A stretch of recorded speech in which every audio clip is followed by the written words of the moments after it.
Good morning, everybody. Good morning and welcome back. This is day 4 of European Ocean Days. Gosh, doesn't time fly fast when we're having great discussions. When I'm hosting a conference, moderating a conference, I use the 3 C's. We've made new connections, we're starting new conversations, and we're adding new concepts to our thinking. So hopefully that's happening for everybody who's been attending a lot of these sessions. Lots of great discussions I've been seeing, lots of networking going on as well in the coffee breaks and also during lunch. So great to see that as well. As you all know, we are on one big giant ship together here.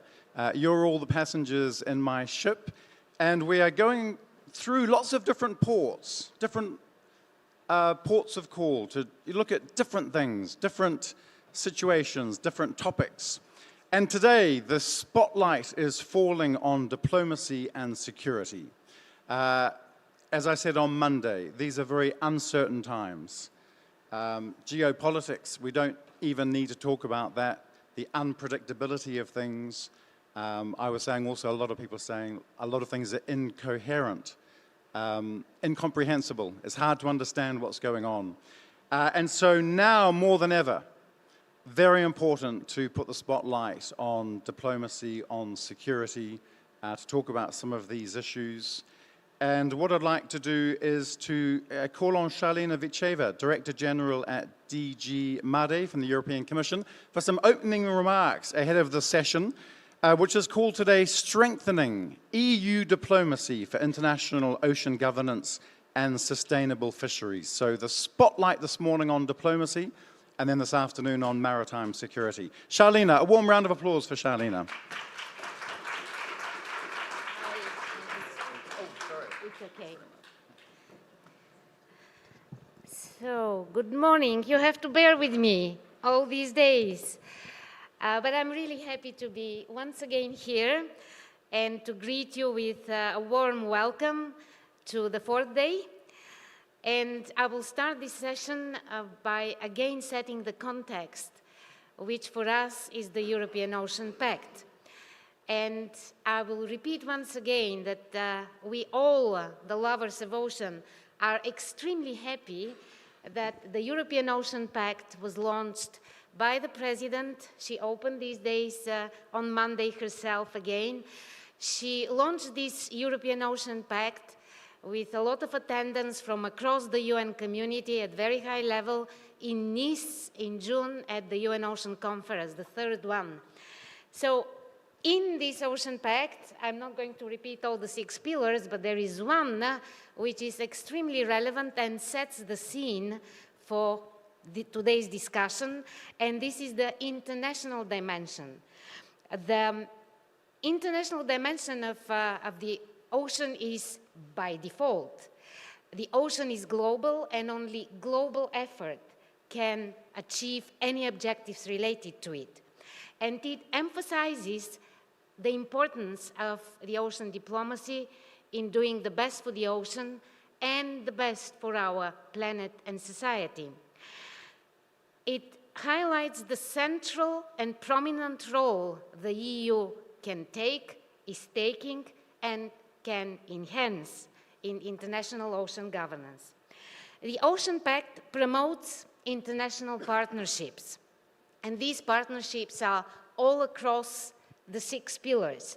We have conservation as one of the main topics in our partnerships, but also partnerships on the sustainable use of the ocean, including on fisheries that we're going to discuss today. And all that is happening by maintaining our EU values and our interests, of course, globally. The Ocean Pact outlines a couple of very important principles of our EU ocean diplomacy. Adopting a seascape approach for advancing sustainable ocean governance, conservation, and sustainable economic development in partner countries. We are sharing a lot of seas with many partners across the globe. Promote adherence to international governance standards related to fisheries management while assisting developing countries in ratifying and implementing key international agreements. So no relationship is only bilateral. We always factor in the global aspect and the international and multilateral rules related to it. Use all diplomatic channels to push ocean issues through the international political agenda, including G7 and G20. And I really hope that it's not still the case that out of the UN SDGs, the Sustainable Development Goals, the 17 ones, ours, which is number 14, life below water, is the most underfinanced. I really hope that this is not the case anymore. But that's why it is even more important that this objective of highlighting the ocean in the global agenda to the political mindset of our global leaders is a very important one. Despite the difficult geopolitical environment, we all refer to that, we still can be proud that we are delivering. And we are delivering against the ambitions of SDG, the Sustainable Development Goal 14. In this context, our discussion today, our ocean days are happening, and actually the context of everything we are doing this week is delivering on our European Ocean Pact. And we have one key deliverable that is projected and planned for this year, later in the second half of 2026. And this is our EU strategy for fisheries external action. The ambition there is to close the gaps in global fisheries governance and this way reinforce the European Union's commitment to sustainable ocean stewardship. Our discussion today is therefore how the European Union ocean diplomacy can support the objectives for a more effective action on sustainable global management of fisheries. The European Union's fisheries international action was initially built as the external dimension of the common fisheries policy, but it has broadened. This has led to a strong track record in all its facets, and I will just mention some of them because the discussions are going to concentrate in a deep dive in each and every one of these. One of the most prominent endeavors under the external leg of the CFP is our work in the regional fisheries management organizations. A new form of partnership with third countries is the Sustainable Fisheries Partnership Agreements. And the European Union is undoubtedly a leader in the fight against illegal, unreported, and unregulated fisheries. Our standard is really recognized across the globe. Over the years, these three types of actions have become an important pillar of the EU international ocean governance agenda, and it is in itself was being developed and implemented. But the challenges of today and of tomorrow call for reaching another level. International fisheries policy and its actors must evolve, and that can and should also rely on a broader set of EU and international initiatives or policy fields to reach our objectives. This is where the ocean diplomacy comes into play, and in this regard, the European Union has a lot to build on. Let me point out some of the assets that we have to be proud of. First, in addition to being the biggest donor globally, the European Union and its member states are the biggest global donor for the high seas.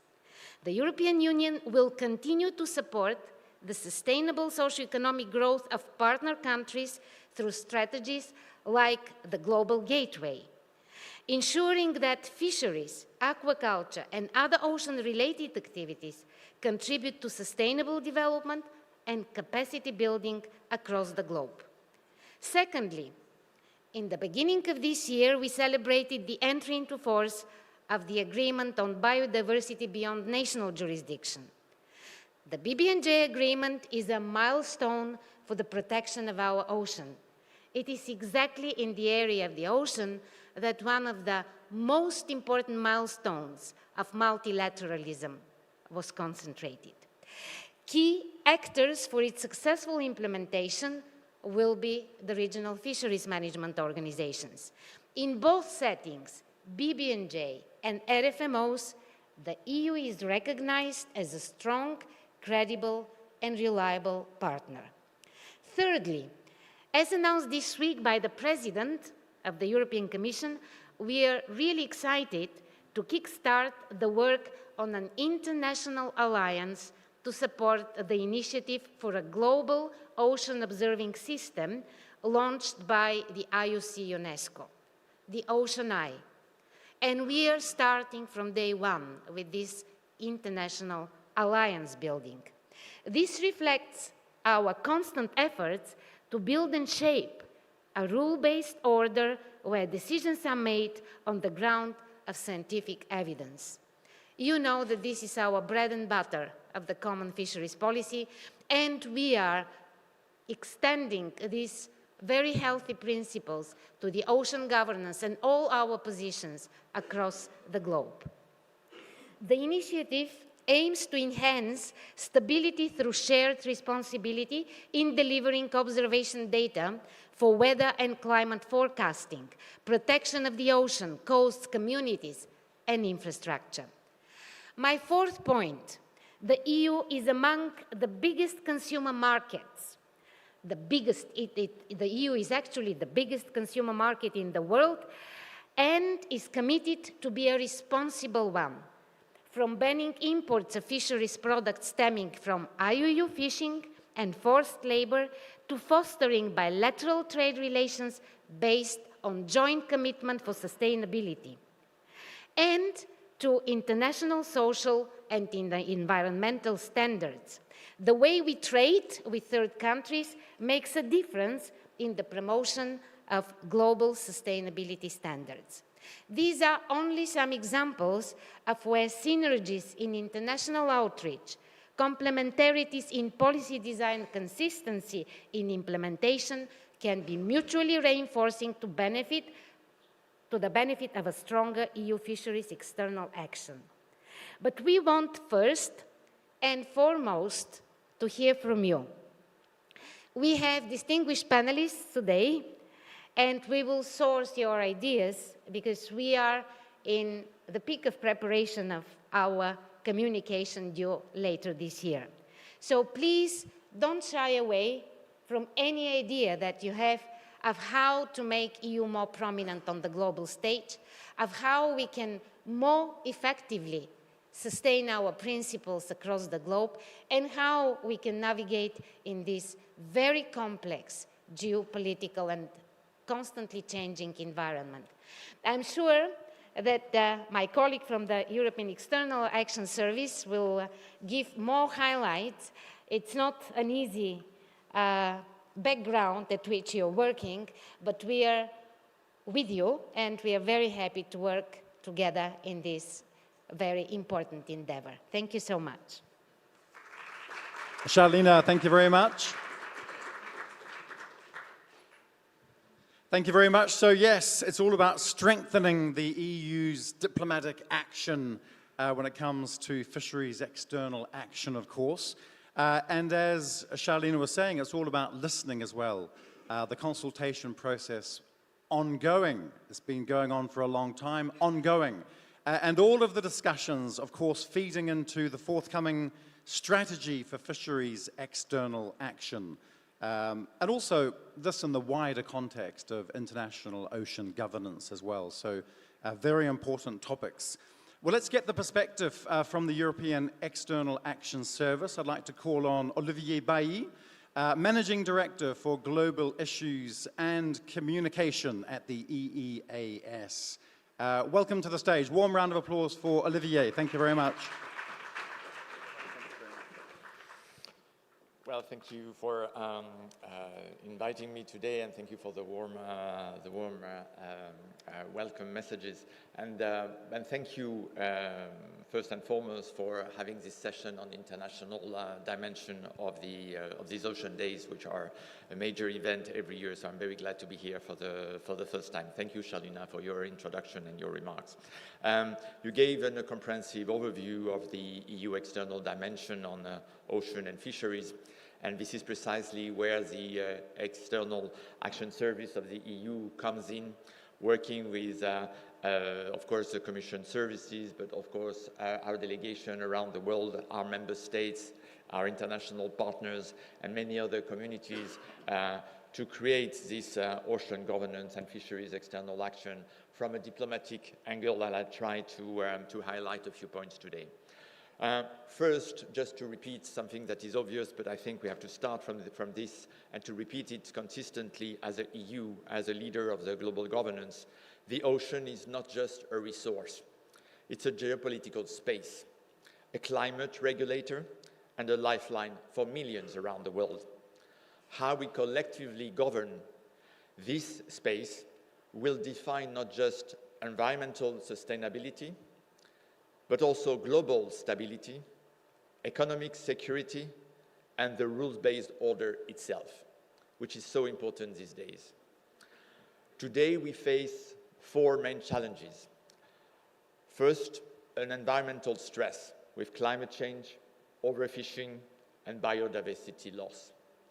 Second, a multilateral fragmentation, which is so obvious with the unilateralism, the erosion of international law.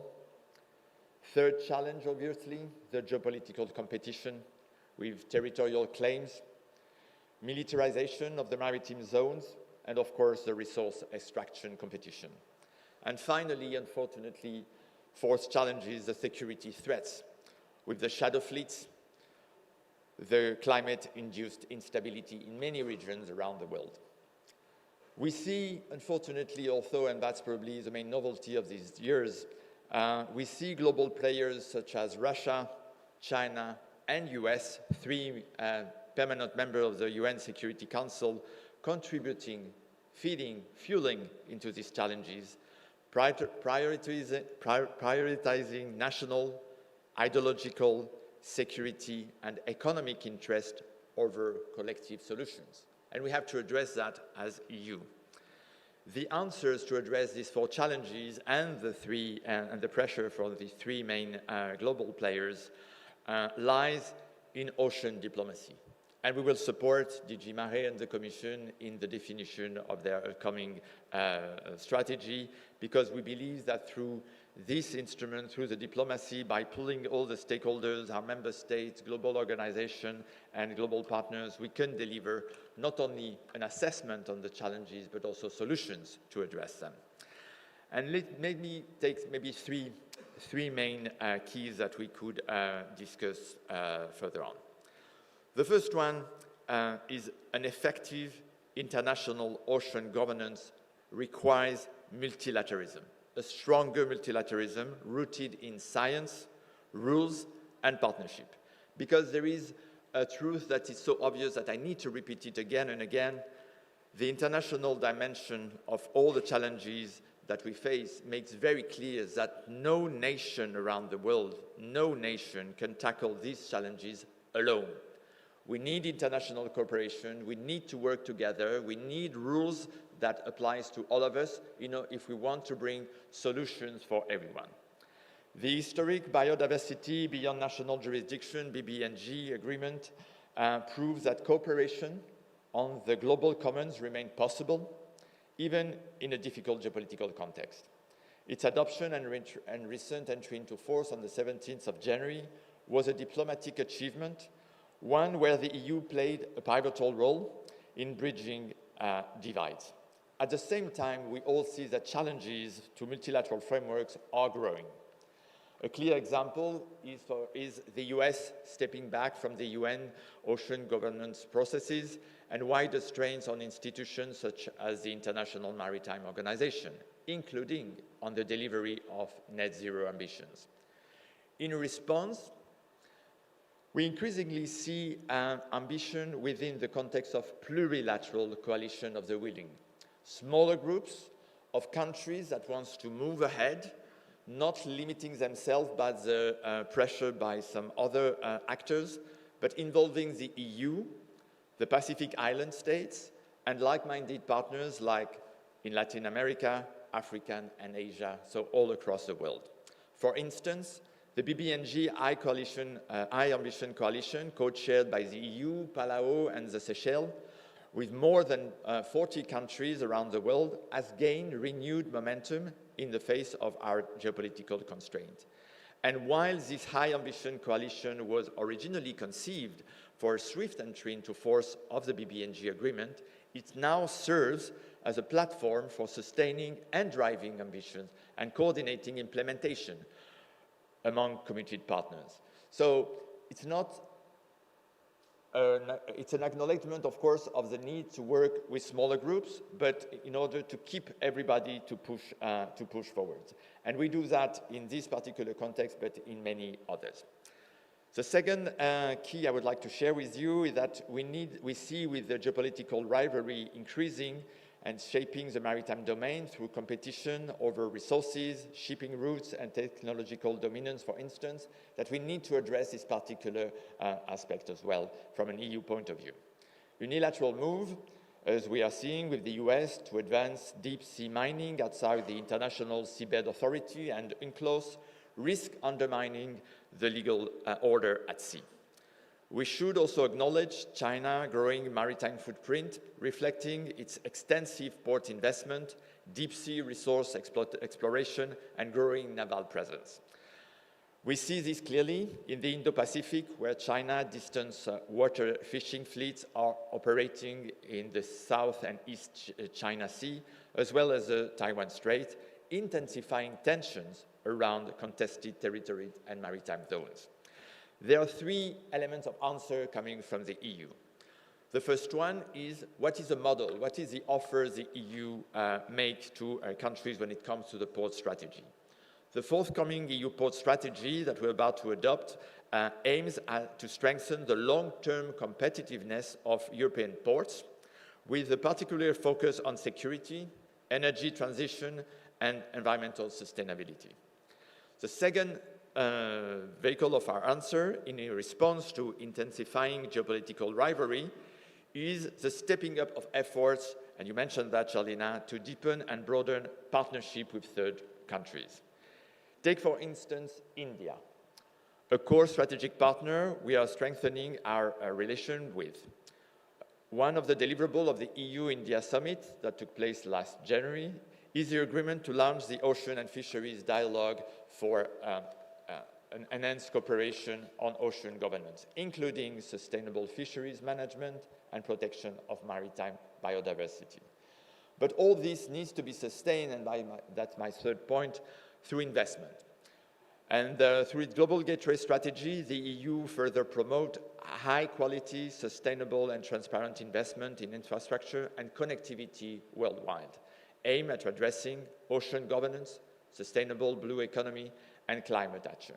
And a concrete example of these includes a flagship such as the Green Shipping Corridors project to promote decarbonization of maritime port, as well as around 60 million euro investing in West Africa Sustainable Ocean Program, targeting 13 coastal countries of West Africa to strengthen ocean governance, sustainable blue economy, and restoring marine and coastal ecosystem.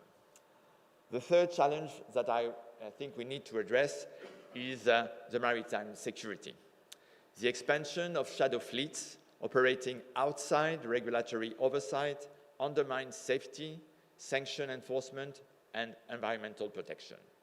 The EU has demonstrated how to address this also with diplomatic means and sanctions on individuals and entities supporting Russia's shadow fleets and its value chain, with a view to curb Russia revenue.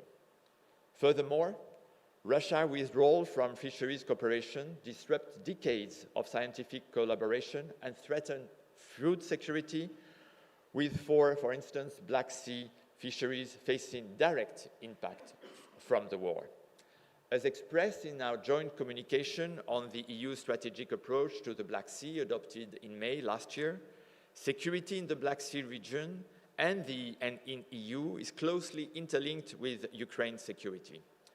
The Commission and the High Representative Kaja Kallas proposed to establish a Black Sea Maritime Security Hub, leveraging EU and Black Sea states' contribution to strengthen maritime security and safety, protect critical maritime infrastructure and the marine environment.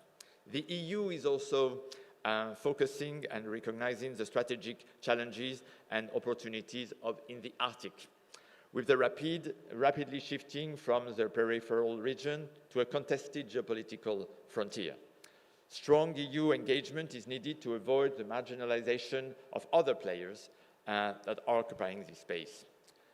The Arctic and the North Atlantic, including Greenland, are becoming critical for European security, whether for early warning systems, rare earth minerals, or resilient sea lanes. This is why the EU is also reviewing its Arctic strategy to adapt to the new geopolitical realities and respond with a strengthened approach on security, defense, climate, oceans, and fisheries.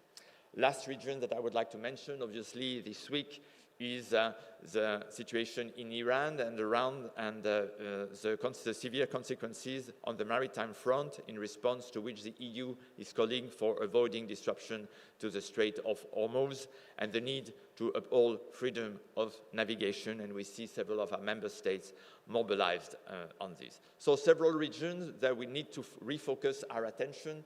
And this is why, over the past 18 months, the HRVP Kaja Kallas has also updated its security and defense partnership, including on maritime security, which is a new chapter of this partnership, with several of our partners, such as Norway, the UK, Canada, the Republic of Korea, and Japan. In conclusion, the EU already holds strong diplomatic assets, and its capacity to build coalition, partnerships, to influence the multilateral system, and as a champion, but also based on science and rule of law. The External Action Service contributes to this work in two complementary ways. At headquarters with you this morning, we consolidate the expertise, we liaise with member states through diplomatic channels, but also with stakeholders, NGOs, and scientists, and we conduct outreach, démarches for delegation and for EU member states in partners countries. On the ground, through this network of delegation, 149 EU delegations around the world, we carried out awareness raising, monitoring, but also information gathering activities to strengthen the EU collective diplomatic capacity. The task now, of course, is to make all that, to bring all that into a consistent strategy. We will help again, as I said, DG MARE to build that. We hope that the panel this morning will be able to sustain this reflection for the EU strategy for fisheries external action that is on the horizon, and that we have a chance to craft a coherent and ambitious path forward. I would like to thank you for your attention, and good luck to the panelists this morning. Thank you so much. Olivier, thank you very much. Thank you very much. And so, yes, great to have the scene set for us by the European Commission, also the voice of the European External Action Service. And actually, for this panel on diplomacy, we would like to take the voice to the stakeholders, industry, NGOs, the organizations working on the ground or at sea when it comes to all of this. And it's true, a fast-changing geopolitical situation, even changing as we speak. Since this session started, it's probably changed as well. So a great topic to get our teeth into this morning. We have a panel, as I say, of stakeholders, the different voices. Somebody who was going to be on our panel this morning who was not able to attend, but actually has recorded a video message. A very important topic, and really wanted to make sure that her points were heard. Zeljana Zovka, member of the European Parliament who works a lot on a lot of these issues. And she has recorded some comments at the start of this session. What I would like to say also, that we're going to be giving you in the audience a voice. It's not just the panel, so do make a note of any potential questions that come to mind for you. Maybe already during some of the keynote speeches, some points have come to mind. So do make a note of that. You will have a chance. After the coffee break, in fact, it'll be an open mic session, an open microphone session. So do keep in mind any points that you would like to raise. Let's hear from Zeliana Zovka, member of the European Parliament. Dear colleagues, dear friends of the oceans, although I regret not being able to join you physically at the Ocean Days, I'm very pleased to address you today and to present the key messages of my report on the role of ocean diplomacy for the competitiveness of EU fisheries and aquaculture that the Committee of Fisheries adopted last week. From the very beginning of this work, my position has been clear. Ocean diplomacy cannot be treated narrowly. It is not only an environmental policy, nor only a security issue. It requires a comprehensive, strategic and integrated approach that reflects its geopolitical, economic, environmental and social dimensions. The ocean is a strategic asset for Europe. Our blue economy contributes more than 250 billion euros annually and sustains around 5 million jobs. 90% of global trade and 80% of the EU's external trade are transported by sea. Even 99% of intercontinental internet traffic runs through undersea cables. These figures show that maritime security, sustainability and competitiveness are inseparable. But behind these numbers stand people, our fishers, coastal communities, islands and outermost regions, whose livelihoods, tradition and economic future depends on healthy and well-governed oceans. Ocean diplomacy must protect them as much as it protects marine ecosystems. This is why the report strongly emphasizes the need for a true level playing field. European fishers cannot be expected to meet the highest environmental, social and safety standards while competing with the imports of or fleet operating under weaker rules.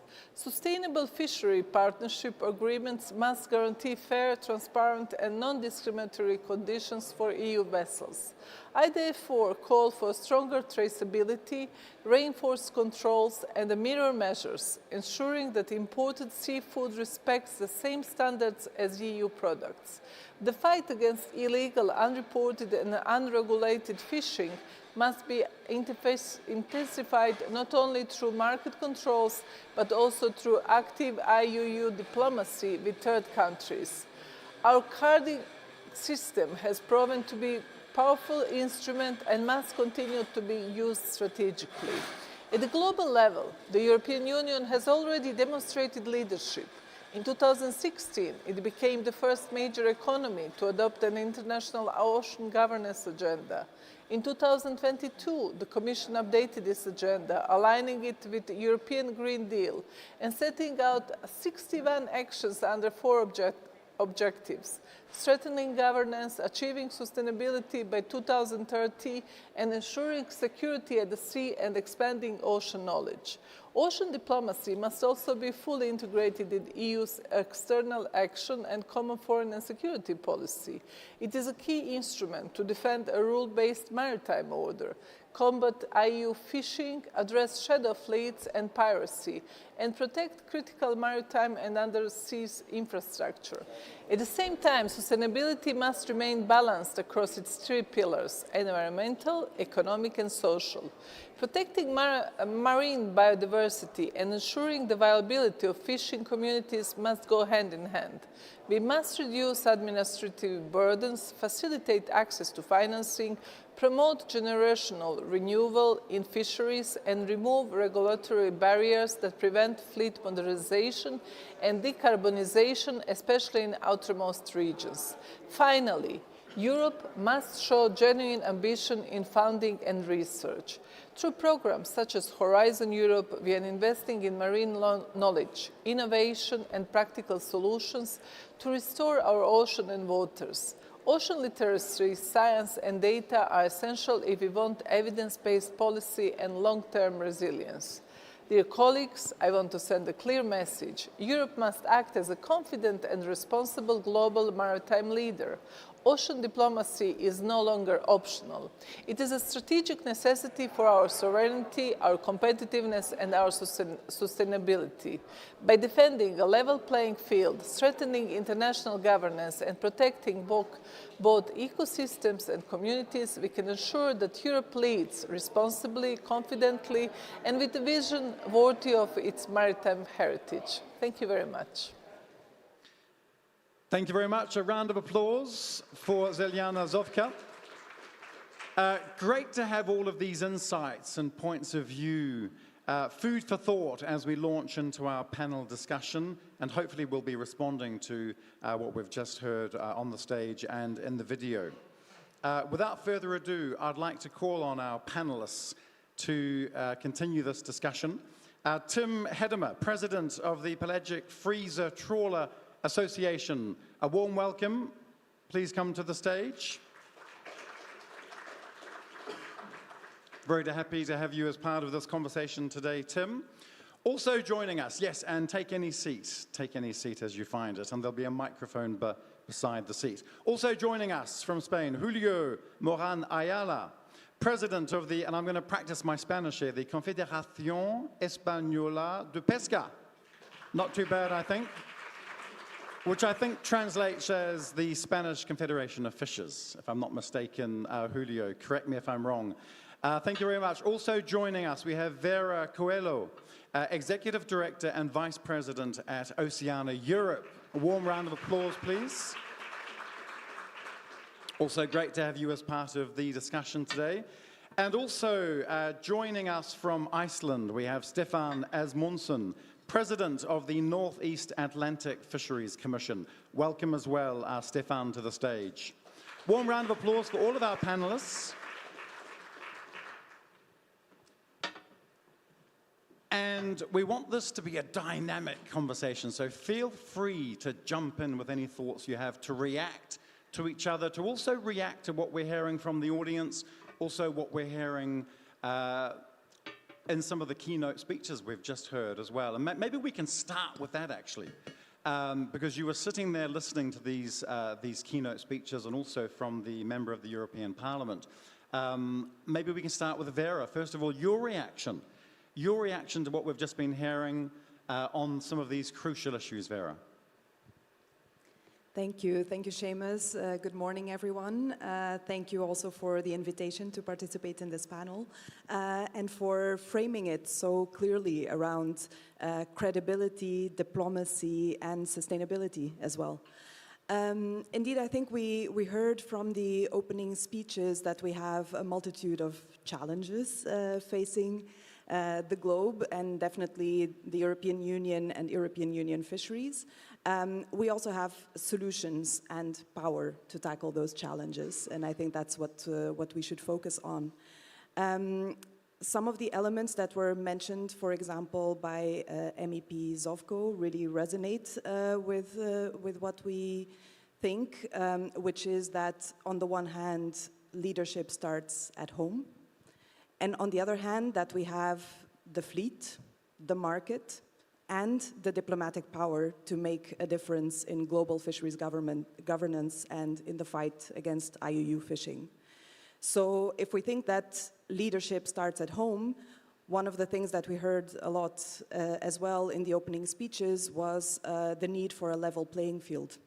And this is very important. We have responsible, sustainable operators that are competing with other operators that do not follow the rules and that also try to access the EU market.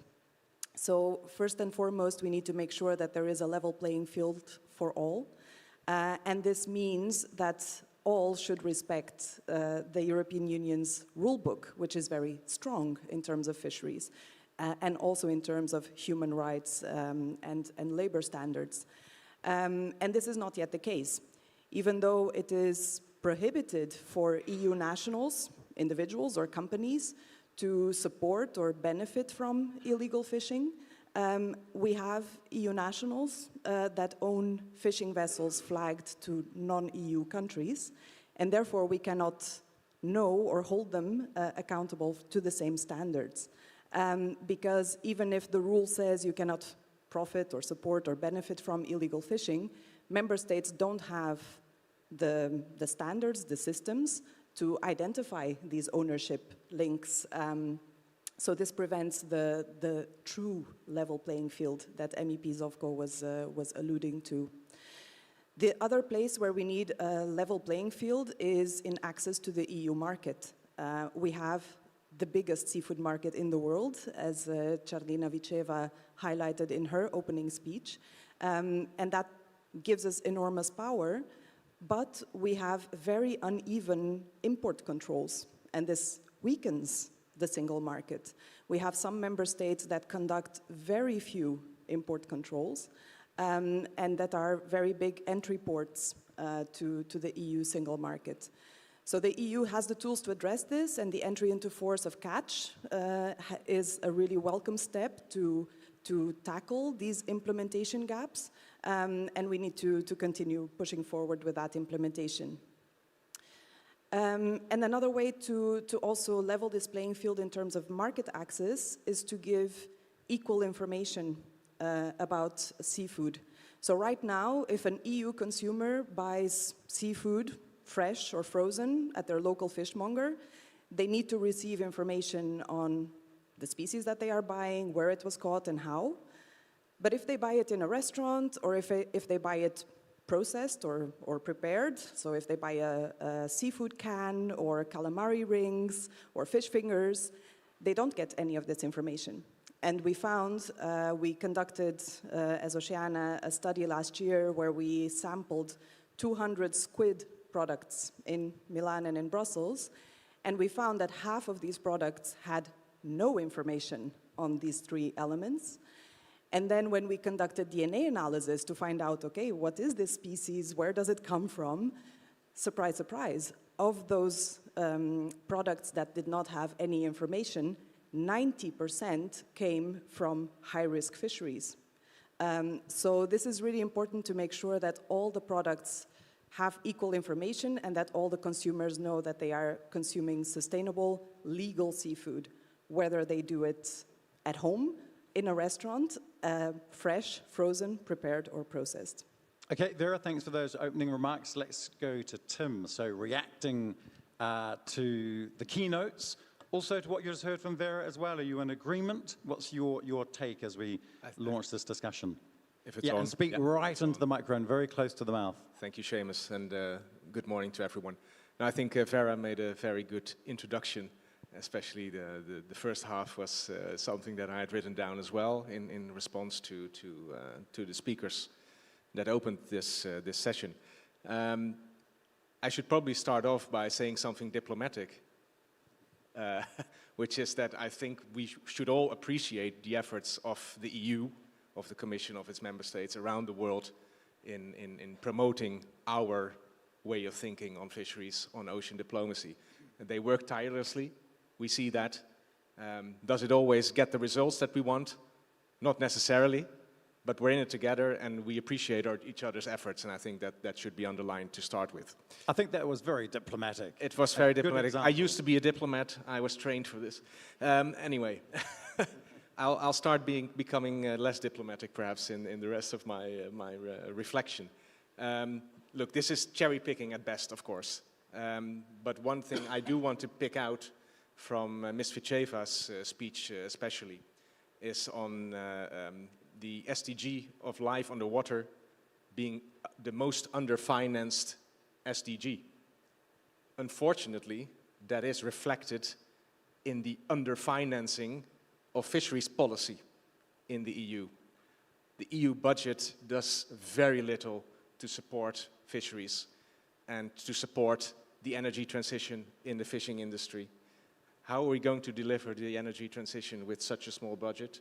How are we going to realize generational renewal without being able to invest in innovation? Just a few examples. So I wanted to pick that one out at least. It was in a way picked up as well by Ms. Sofko. So I was very, very glad to hear her talk about the social dimension, generational renewal, regulatory burdens. I think we've seen commission after commission trying to solve administrative burden, and we're only getting more, is my perception. I'll be careful. But I think we're only getting more. I think we'll revisit RFMOs and SFPAs perhaps in the course of this discussion. But I already wanted to flag, also in connection to Vera, the lack of a level playing field. My day job revolves very much around Stefan's area, the Northeast Atlantic. What we see there is really, well, lack of level playing field is not saying enough, really. We even have different TAC levels right now, different TACs that we're working with in mackerel. It's crazy. And I can tell you a lot of examples from SFPAs as well, EU, Mauritania. Look how we are treated differently from the Russians, Chinese, Turkey. It's, we can't get a certain zone of fishing, they can. We're treated differently in terms of control and enforcement. And these are very practical things that we can solve, I think, and we should solve. Thanks. Yeah, and so very concretely, because it's about leveraging the diplomatic tools, Tim, so very concretely, what would be your two top suggestions for something really applicable that we can do straight away? Yeah, if it's applicable straight away, I don't know, but I was thinking that perhaps our fishers are our most important diplomats. And I think Vera touched upon it as well. You need to strengthen your home base and strengthen your own governance and diplomacy back home. I'll come back to it later on, but I think that's a very important element here because we need to sell it to the outside world. If we want to do that, we need to believe in it ourselves, and we need the people on the ground in the fisheries. Okay, you mentioned Stefan, Northeast Atlantic. Stefan also mentioning perhaps that you're from the Ministry for Foreign Affairs in Iceland as well. So your reaction to what we've been hearing so far in the keynotes, what are your thoughts as we launch into this discussion? Well, I think as the initial point of departure, the most important thing always to remember is that the world needs fish for food. We're talking about, capture fisheries is more than 100 million tons of food every year. And that as a point of departure always needs to be there. And that means, for example, that we can never approach it as, an environmental issue where the simplest solution is just to close things down, because that protects the environment. Because then you don't get that food production, you don't get the benefits that we're trying to look for. So we're always looking at this from the perspective of managing the fisheries in a sustainable manner. And importantly, looking at, from a global perspective, we see very many examples of the simple fact that fisheries management works.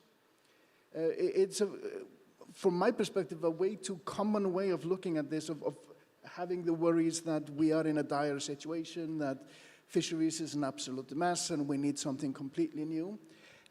The numbers globally simply don't support that. If you look at the report from FAO, which has the best overview in this, and the latest report actually from last year has much more granular, is much more granular than previous reports, so you can really dive down into where you have the situation good and not so good.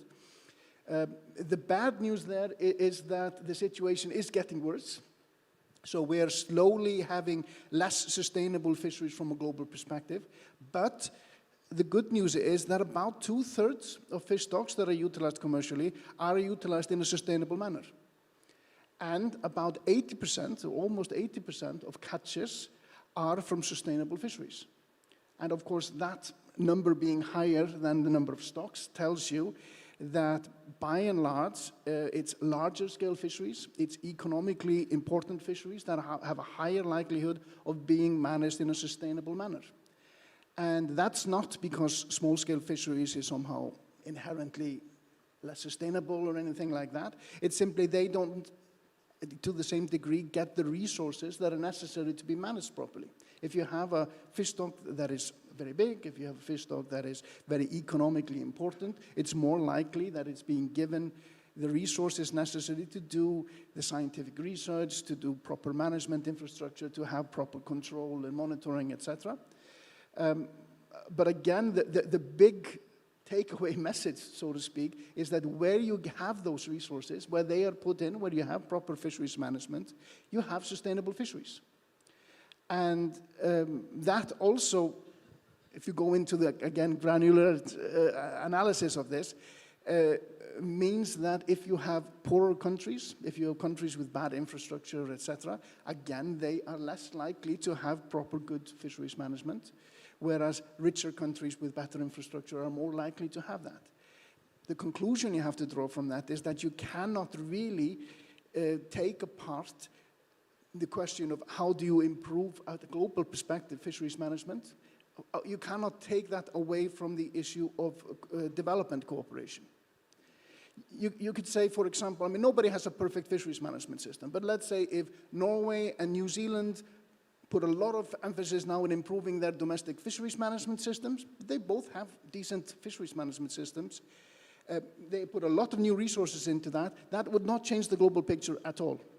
But if they were to take that money and funnel that into cooperating with developing states to improve their fisheries management, that is really, from a global perspective again, how those improvements can be made. If I can make one final point in all of this, going back to sort of where I come from in this, from a regional fisheries management organization, it's important also to look at, when you look at the granular picture, is that with all the problems that we definitely have, mackerel, blue whiting, herring here in the Northeast Atlantic, again, on average, regional fisheries management organizations do a better job of managing fisheries than domestic governments do. So on average, if you look at the sustainability of the catches, that is simply the case. Tuna RFMOs, really the pinnacle nowadays, with 99% of tuna catches coming from sustainable fisheries. So again, this can be done if we do it properly, we give it the proper resources. We don't need to reinvent the wheel. We are already implementing around the world good fisheries management. We just need to do more of it, and we need to do it even more widely. Okay, we'll see if some of the other panelists agree with all of that. Thanks for those insights. 10 points also because you mentioned my home country, New Zealand. So well done, Stefan. Julio, let's go to you for your reactions to what we've been hearing so far from the panelists, but also from the keynotes at the very beginning. Well, many of the things that I would say that are already mentioned. So Vera mentioned about level playing field and of course the diplomatic approach that team has taken with the services of DG MARE, especially in the international dimension, considering the very limited resources they have. We really appreciate the work that they are doing in promoting EU interests. This is the fundamental value and the fundamental role that they play in the RFMO negotiations with the SFPAs. But then we need to have more. So as Tim was mentioning, considering that SDG 14 is the less finance of the SDGs, it's also reflected in the EU Commission side, because we have the services of DG MARE in international dimension, very limited of people and capacities for traveling all around the world, for promoting the EU interests and EU values. And therefore, some of that investment has to be done internally as well if we want to continue to be leaders in the world about promoting sustainable fisheries. But let me tell you something, that when I hear that we are defending EU values and EU interests, I don't feel that EU interests have actually defended as they should be. Why? And I tell you an example. In different RFMOs, as Stefan mentioned, the tuna RFMOs are one of the most efficient in the world, now having 99%, as you mentioned, of the landings coming from stocks that are in green and in good status. All that has been a successful story of management with the EU as a leader on that as well, in cooperation with many countries in the different RFMOs. But I would say at the expense of certain EU interests. And it's not because we have decreased the presence, for example, in the Atlantic Ocean. We used to have a fleet. This is traditional. Europe is a coastal country in the Atlantic. So in ICAT, this is the RFMO that is dealing with tunas in the Atlantic Ocean. They established back in 2016 management measures that they were fully applied by the EU fleet, of course, as always happens, with catch quotas, with FAC closures, with different measures. And since 2016, there have been other partners in the region coming in and not respecting those measures and replacing the EU fleet. So final result, because of the lack of capacity for compliance and the market action from the EU, is that the EU fleet has reduced by 50% the presence. The EU tuna fleet in the Atlantic has been reduced by 50% and by 60% of the catches. But the Asian interests flagged in the coastal countries of this area has been increased by 80%. So there has been a replacement of the EU interest there. So the canning factories in the coast of Africa, once they see that the suppliers were stopping for 3 months, limiting quotas, so their supply was reduced, they call other Asian fleets to get flagged in those countries and get the supply that they needed. But the final point is that we eat that fish here, in Europe, because these kind of factories are sending the fish here, and we don't stop that import by non-behaving in the RFMO. So the final result is the EU values are disappearing, and the EU interests are not defended. And this is a result. I'm not saying that it's a consequence of many things, but this is an actual result of what is actually happening in the field. And it's something that we need to address if we actually want to maintain an EU sector, an EU fisheries, EU values. It has to come to the root of the existence of the EU fishers, and that's my reflection. Okay, Vera, you wanted to come in here and react? Yes, thank you. I wanted to touch upon some of the things that both Stefan and Julio mentioned, starting with the fact that fisheries management works. I think this is a very, very important message to take home and to come back to all the time. So we know that it works because when we have applied it, including in our own waters in Europe, it has worked. We are in a much better situation now that we have strong fisheries management rules under the current CFP than we were before the CFP was adopted. And it's important to remember that also at a time when there are some calls to weaken some of the very strong provisions of the CFP.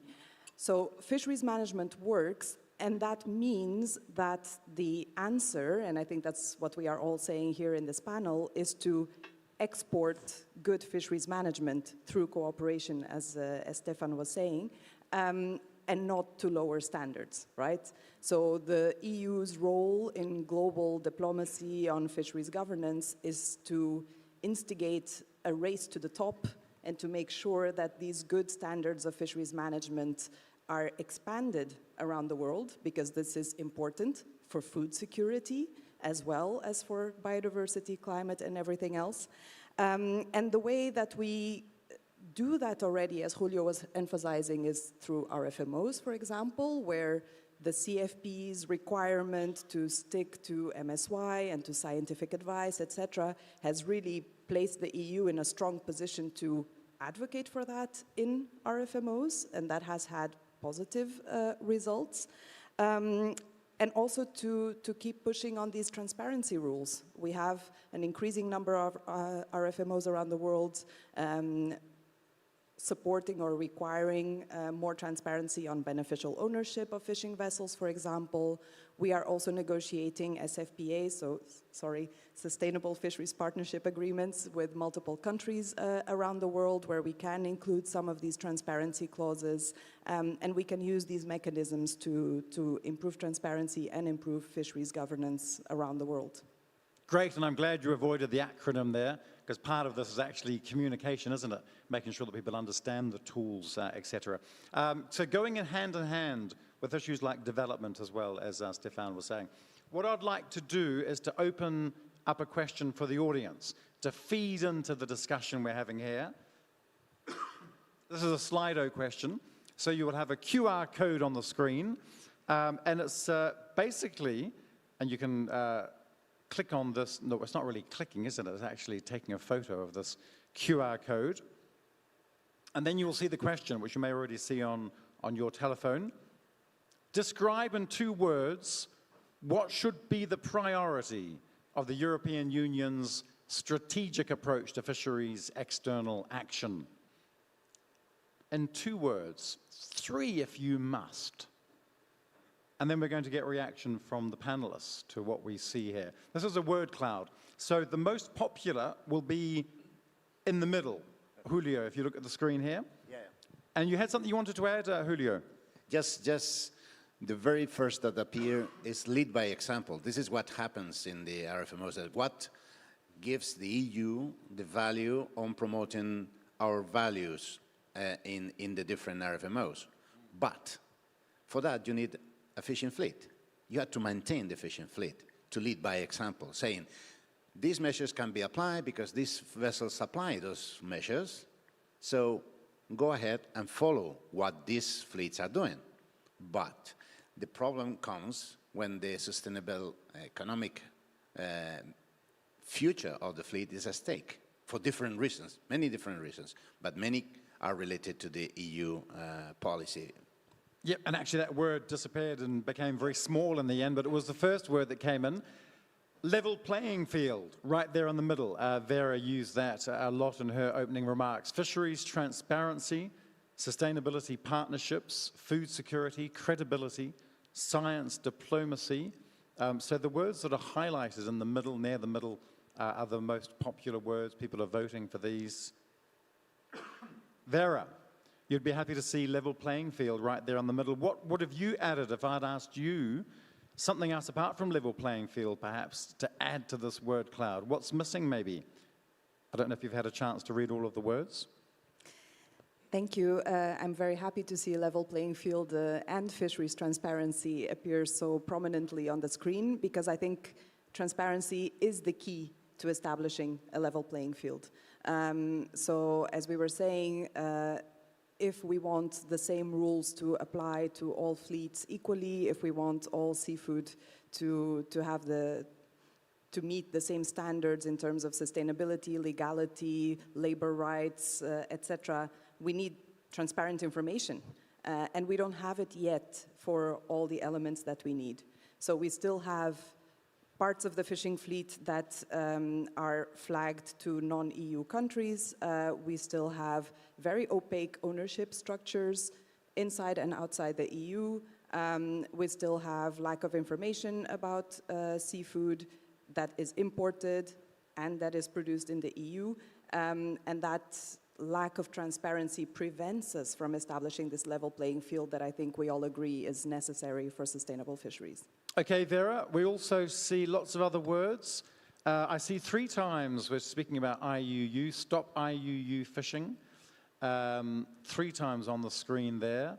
Of course, we all know what that is, but illegal, unreported, unregulated, if I remember correctly. Correct me if I'm wrong, Julio. Or, yes, and so your take, Julio, on the words you've seen? Following this fisheries transparency, that's fine. I mean, for us, there's not a problem, but it has to be for all, right? That's the main issue, level playing field. How do you understand level playing field? Is the market that actually controls the imports, and the member states have to improve. As very well mentioned, the new catch system should come to help into that.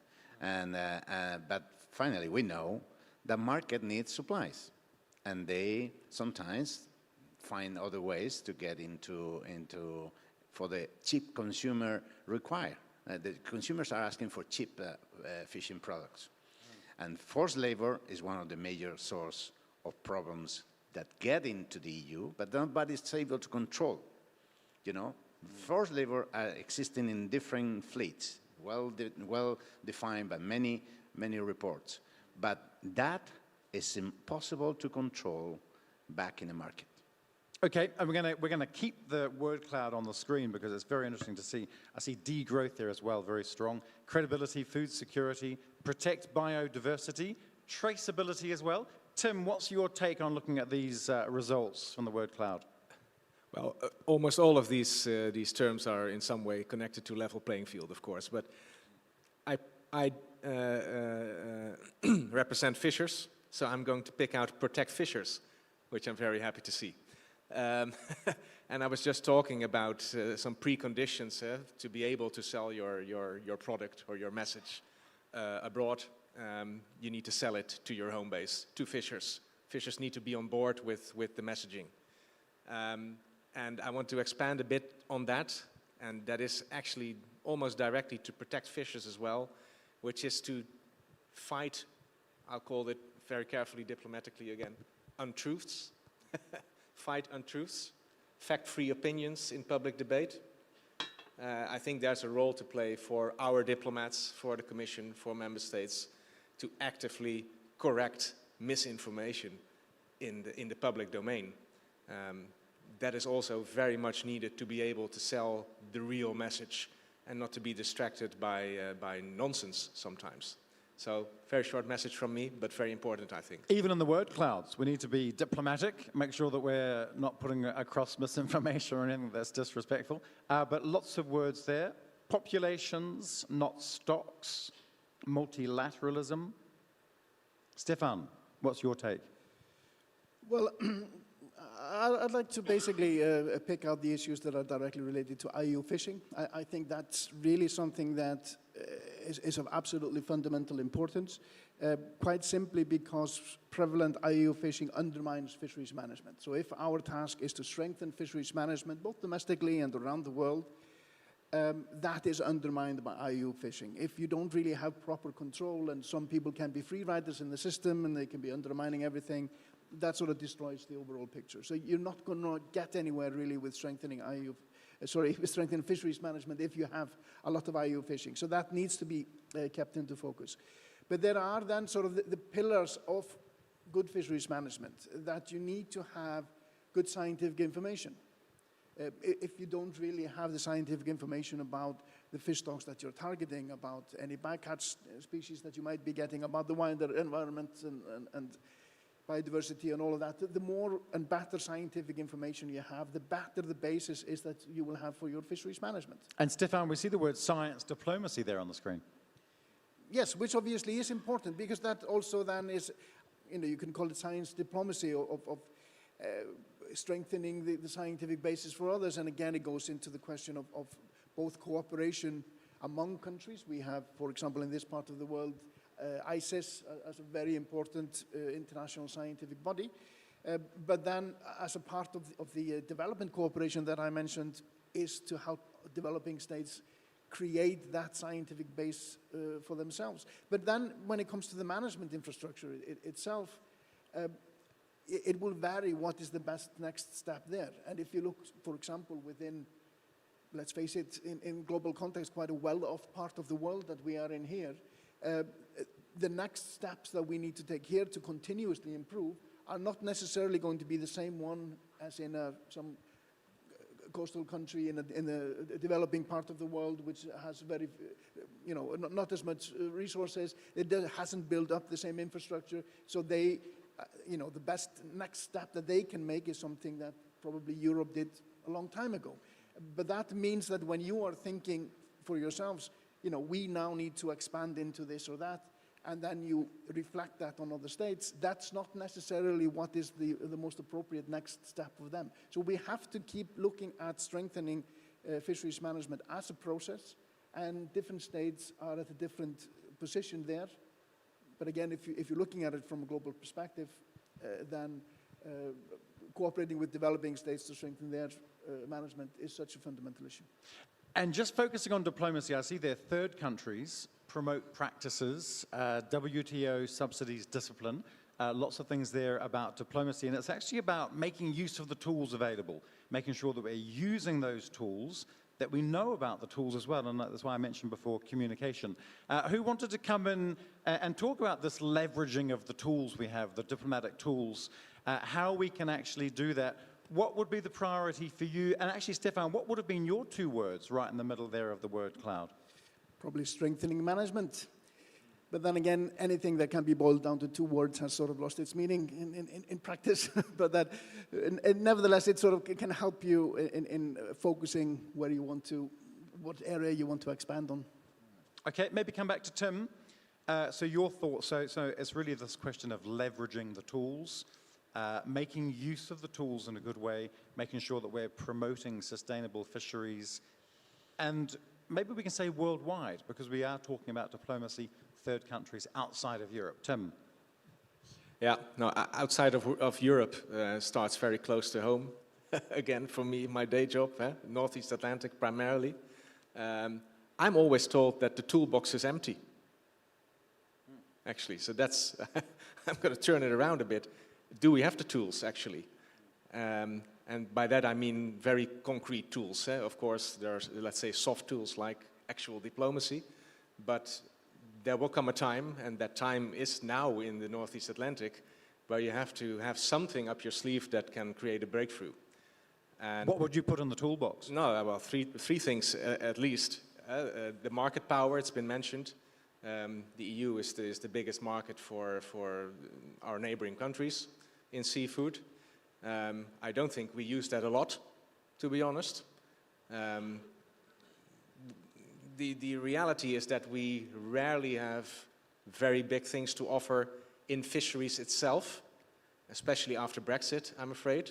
The world has changed, indeed, as we hear a lot from our neighbors. But we do have that point of the market, and I think we don't use it enough. It takes ages, apparently, to decide on a new regulation, the one on unsustainable fishing practices. Then it takes ages to make it WTO-proof and have it applied. So we're not ready to move with those tools, if they exist at all. And then some say reflection is good. We need to take the time to make sure that we're doing things properly as well. Of course we do.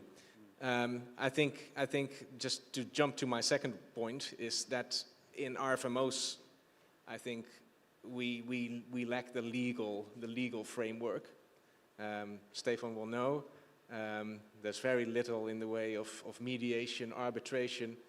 I've been sitting around 31 rounds of consultations on mackerel, and no one can step in and try to elevate that to a different level or to a neutral partner who can create a breakthrough.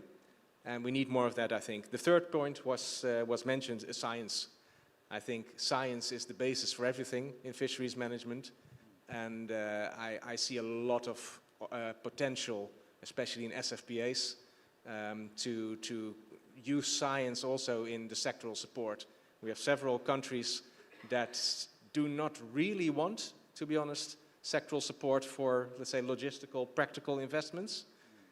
But science is always an option and should be an option, especially if it's regional instead of just national. Also sharing the science, sharing absolutely. The data. And involving, sorry, my hobby horse, I'm from the industry, involving industry in expanding the data that we have and that we should use in science. So access to the data, interpreting together perhaps the data as well. It's also, this is again about buy-in in a way. Yeah.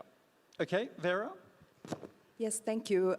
Really to support the science point and to add to it that we should be asking the right question of our scientists, right? We should be requesting the science that enables us to achieve our management objectives. And maybe to add one to the list that Tim shared, that I think is a very good list on science, on market, on diplomacy. I would also add the EU IUU regulation. We have the strongest IUU regulation in the world. And we have a very powerful tool within that IUU regulation of the carding system that the EU uses very well, but perhaps not sufficiently.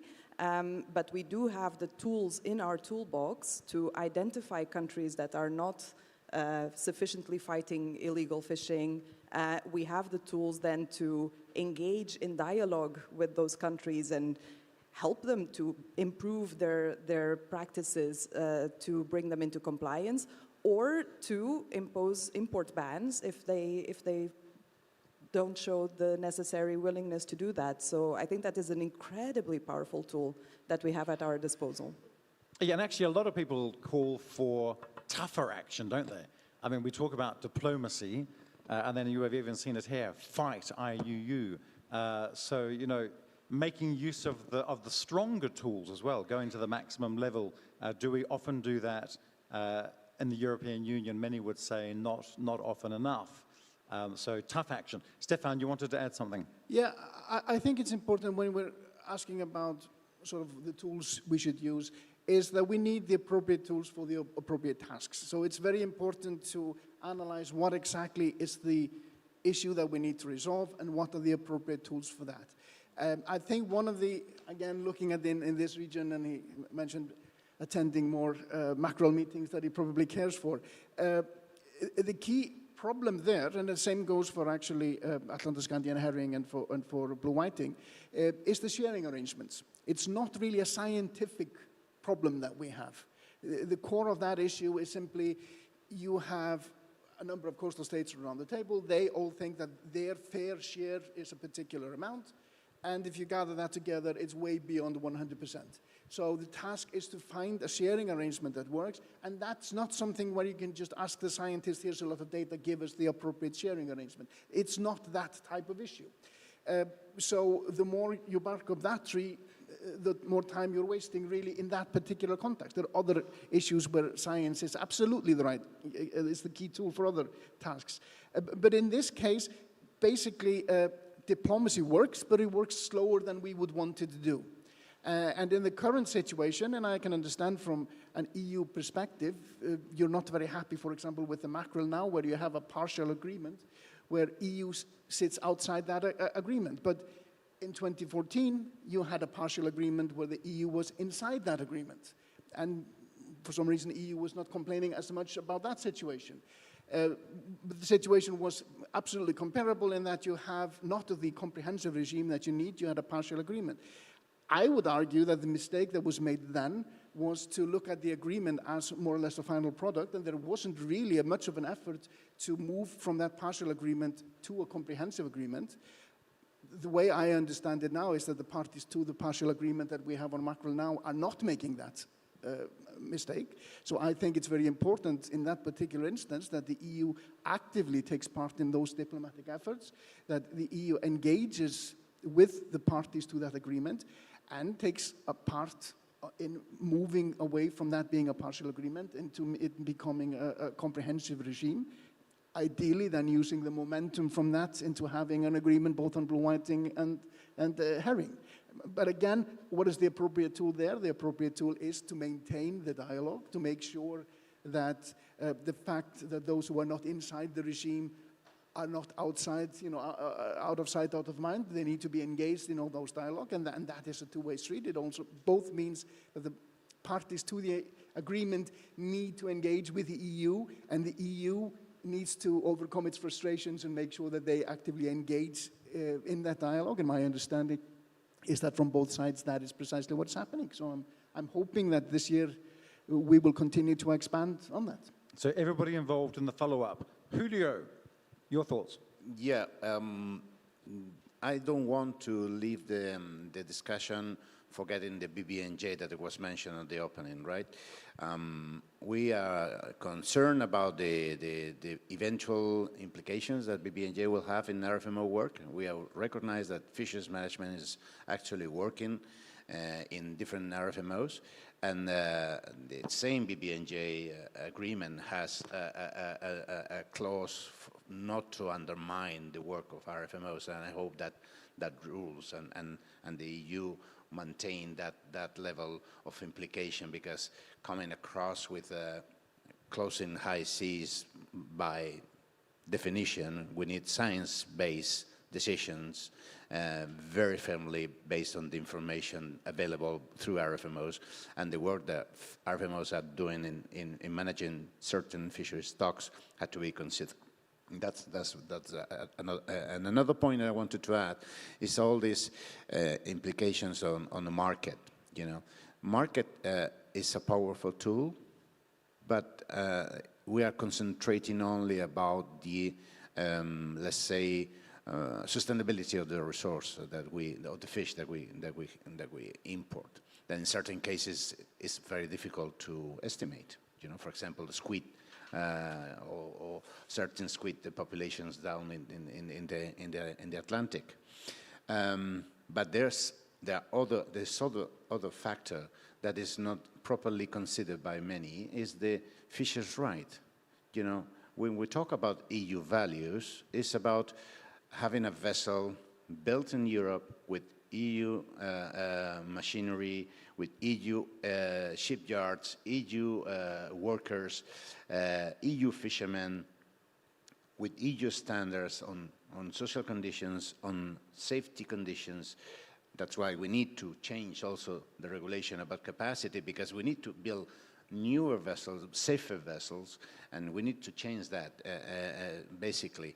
And that has to be also promoted not only in the RFMOs, because it's not the ground where you have to promote this EU values, is under the International Labour Organization, when we have a Convention 188 for the fishing rights and the minimum conditions for working in fishing. We have the IMO, where you have the Cape Town Agreement that just recently has been entered into force. Very important for building vessels with safety. So these are the different elements that have to be coherent. And the EU and then the Commission needs to have a coherent approach in the different elements that are in the international arena that works on ocean diplomacy. In promoting the EU interest, you need to have DG MARE, DG Employment, DG I don't know how many, and DG Trade as well, because if you don't have DG Trade involved in that, now we have the new autonomous tariff quotas coming up. You know, we have a free trade agreement with many countries where certain conditions are not well maintained, when we know. And on top of that, we have autonomous tariff quotas for reducing further the taxes that we get from, because the market is demanding cheap fish. That's the main reason. It's not when you ask to the people, what is your driver for buying fish, it's price. Don't get wrong. I mean, very few people have consideration about sustainability or social conditions, things like that in their mind when they go to buy fish. So this has to be a coherent approach, and diplomacy and EU values have to be holistically approached, and all DGs involved in that should make a reflection about involving all these elements that affect directly fisheries management. Interesting, because on some of the previous panels, we have had 3 or 4 DGs on the same panel. So the Directorate Generals working together, that collaboration. So perhaps reassuring on that point, Julio. Just a reminder to the audience, we will be passing around a microphone after the coffee break. So don't hesitate to think of your questions now. So there's no big surprise. So after the coffee break, when we come back, we are ready to go with questions. Maybe talking to some of the words you put in the word cloud, speaking to those words, explaining what you meant when you talk about third countries, when you talk about credibility, food security, science, diplomacy. Tim, I wanted to come back to you just briefly, because when I have these discussions, we talk about diplomacy, and one of the big questions is the people behind the diplomacy. Who are the diplomats? Is it people in Brussels at the European Commission? Who are the diplomats? And Tim, you mentioned the fishers are diplomats. Who are the diplomats for you? Is it just the fishers? That concept is interesting, isn't it? It should be a very broad group of people, right? I mean, if you're part of the EU, you should be willing to defend the EU interest, and that makes you a diplomat in a way. But like I said, it starts with fishers, I think. They talk to other fishers around the world. I was talking about these 31 rounds of mackerel consultations, where they're sitting around in your kitchen, talking to people from around Europe on those consultations. It's let's say, it's not rare that the Commission or the other delegations ask their fishers, what should we do? Tell us what you want, and we'll consider. So and also the scientists. And also scientists. As diplomats. Yeah, also well, in the PFA we have 2 scientists, and we'll definitely not want to be called diplomats, because they want to stay out of policy issues.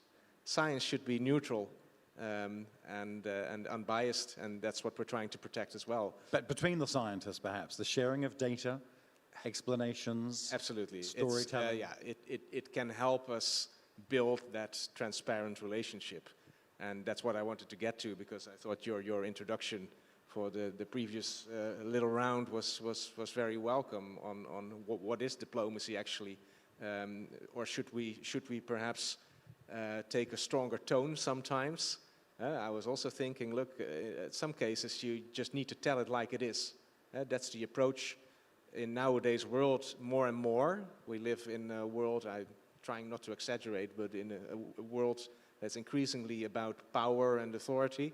I'm not saying we should become the Trump administration, but I think there are cases where we chose to convey a soft or vague message with a very strong tone, but instead I think we should have a strong message with a soft diplomatic tone. Okay, sometimes people bring in the word creativity when it comes to diplomacy as well. Vera, you wanted to come in here as well? Yes, thank you. I think the discussion is very relevant, but I want to add an element, because we're talking a lot about defending EU interests, but we should take a broader perspective and think also of our global responsibility, because we are in a region of the world that is affluent, that also operates in other parts of the world that are less affluent, that are more food insecure. And therefore, while I understand what the colleagues mean by defending the EU interest, I think we shouldn't lose that perspective of also our global role and responsibility and power to assist other regions and play a responsible role in our market to assist in that regard. So I wanted to bring in that element. And then to link back to what Julio was saying about autonomous tariff quotas, ATQs, the point indeed is that the EU market craves these cheap products, and a lot of it also for transformation, right, for processing. And here I go back to my point. I think if the EU consumer knew that the processed product that they are buying so cheaply actually comes from high-risk regions, comes from Russia. You know, the fish finger you are feeding your children was caught by the Russian fleet, contributes to the Russian war chest. Russia is one of the top 5 countries in the world that is identified for IUU fishing. Maybe some consumers would still buy it because consumers do place affordability very high in their choices, but some consumers might think twice before doing that. And I think that would also help us with the level playing field and ultimately with global food security, because as Stefan was highlighting so well, IUU fishing undermines fisheries management, undermines fish populations and their sustainability, and ultimately undermines food security. Good point to bring in, Stefan. Yeah, I obviously, you know, probably have a bit of a different perspective than many others not coming from an EU member state. So, you know, I don't necessarily wake up in the morning thinking, how can I increase the interests of the European Union? But I think, nevertheless, looking at this from the outside, the EU has a lot of interest in the international system, the international framework that has been built up regarding fisheries and fisheries management. You know, EU has a great interest in that actually functioning well and working. And if we look a bit to the past, if we just look at what has happened in the last 30 years, the institutional framework has been built up extensively over the past 30 years. I mean, it was in 1995 that we finalized and agreed the so-called UN Fish Stocks Agreement, which is a key instrument when it comes to high seas fishing.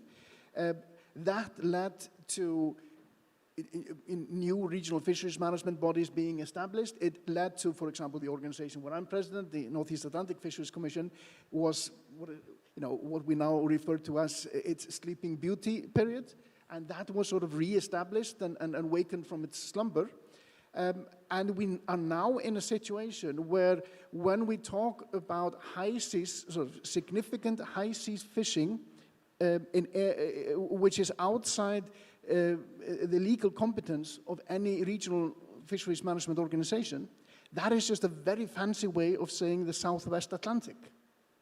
Everywhere else, pretty much, we either don't have significant high seas fishing, or we have an organization that has the legal competence to manage those fishing. In some cases, it's a relatively new organization that has not managed to set up a comprehensive regime about everything.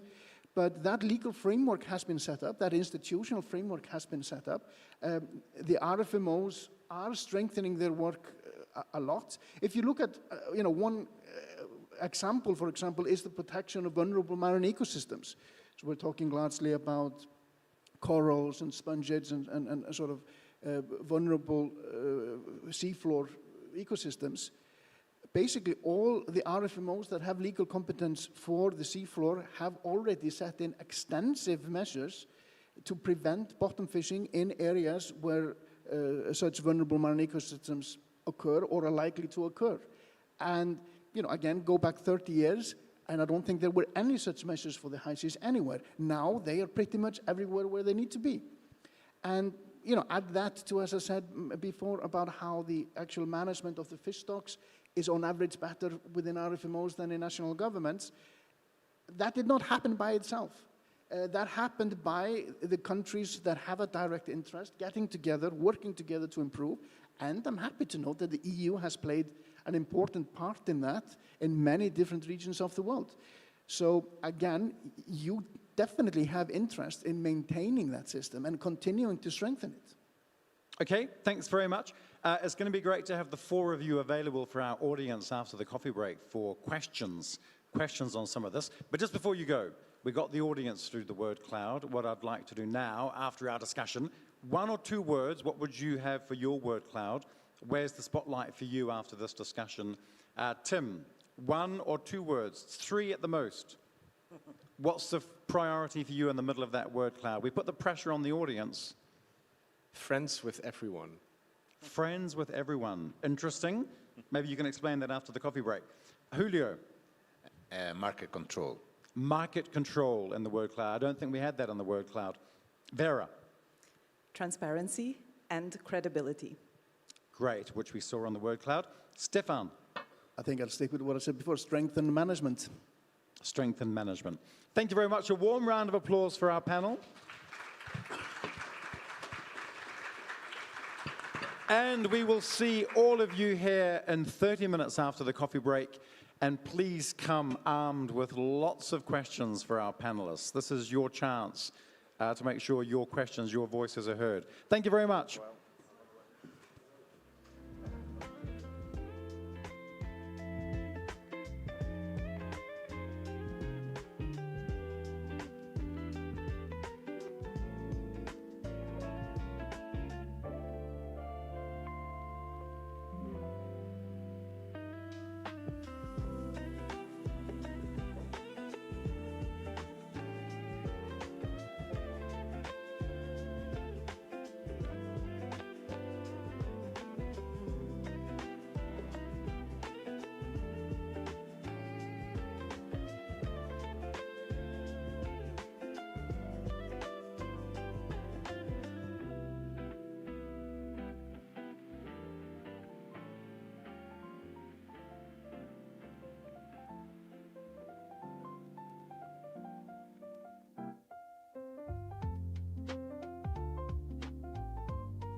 Welcome back, everybody. I hope you've had a nice, strong cup of coffee or a cup of tea or whatever else it is that gives you energy for our discussion coming up. And I hope all of you have thought about some questions because it's true that there are lots and lots of talking points, lots of different things raised. Let's call back to the stage our panelists. Our 4 panelists, please, back to the stage. Warm round of applause for our panelists. Rejoining us on the stage.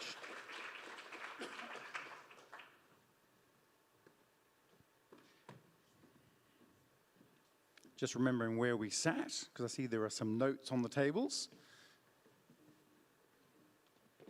Great. So thank you very much. Listen, to kick things off, so obviously, you know, we're continuing this discussion. Lots of points raised. Maybe just a little bit of a focus for the audience.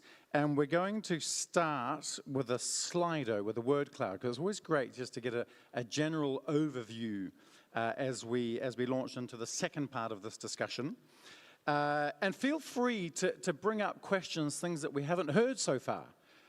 So, you know, if you think the focus is a little bit too much on fisheries, for example, maybe we can extend that slightly. And if there's something you think should be brought to the table as well, don't hesitate to bring that up. And, you know, you can ask a particular person on the panel a question. It could be a general question that we then open up to the panel as well.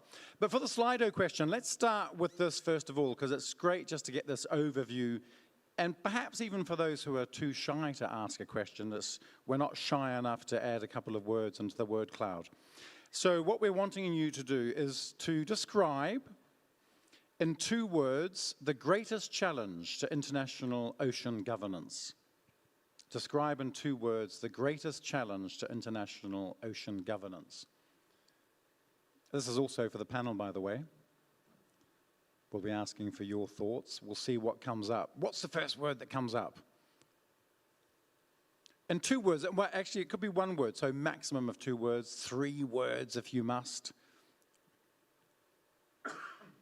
Deterrent penalties, policy integration, lack of trust, nationalism, hypocrisy coming up there, fragmentation, Trump.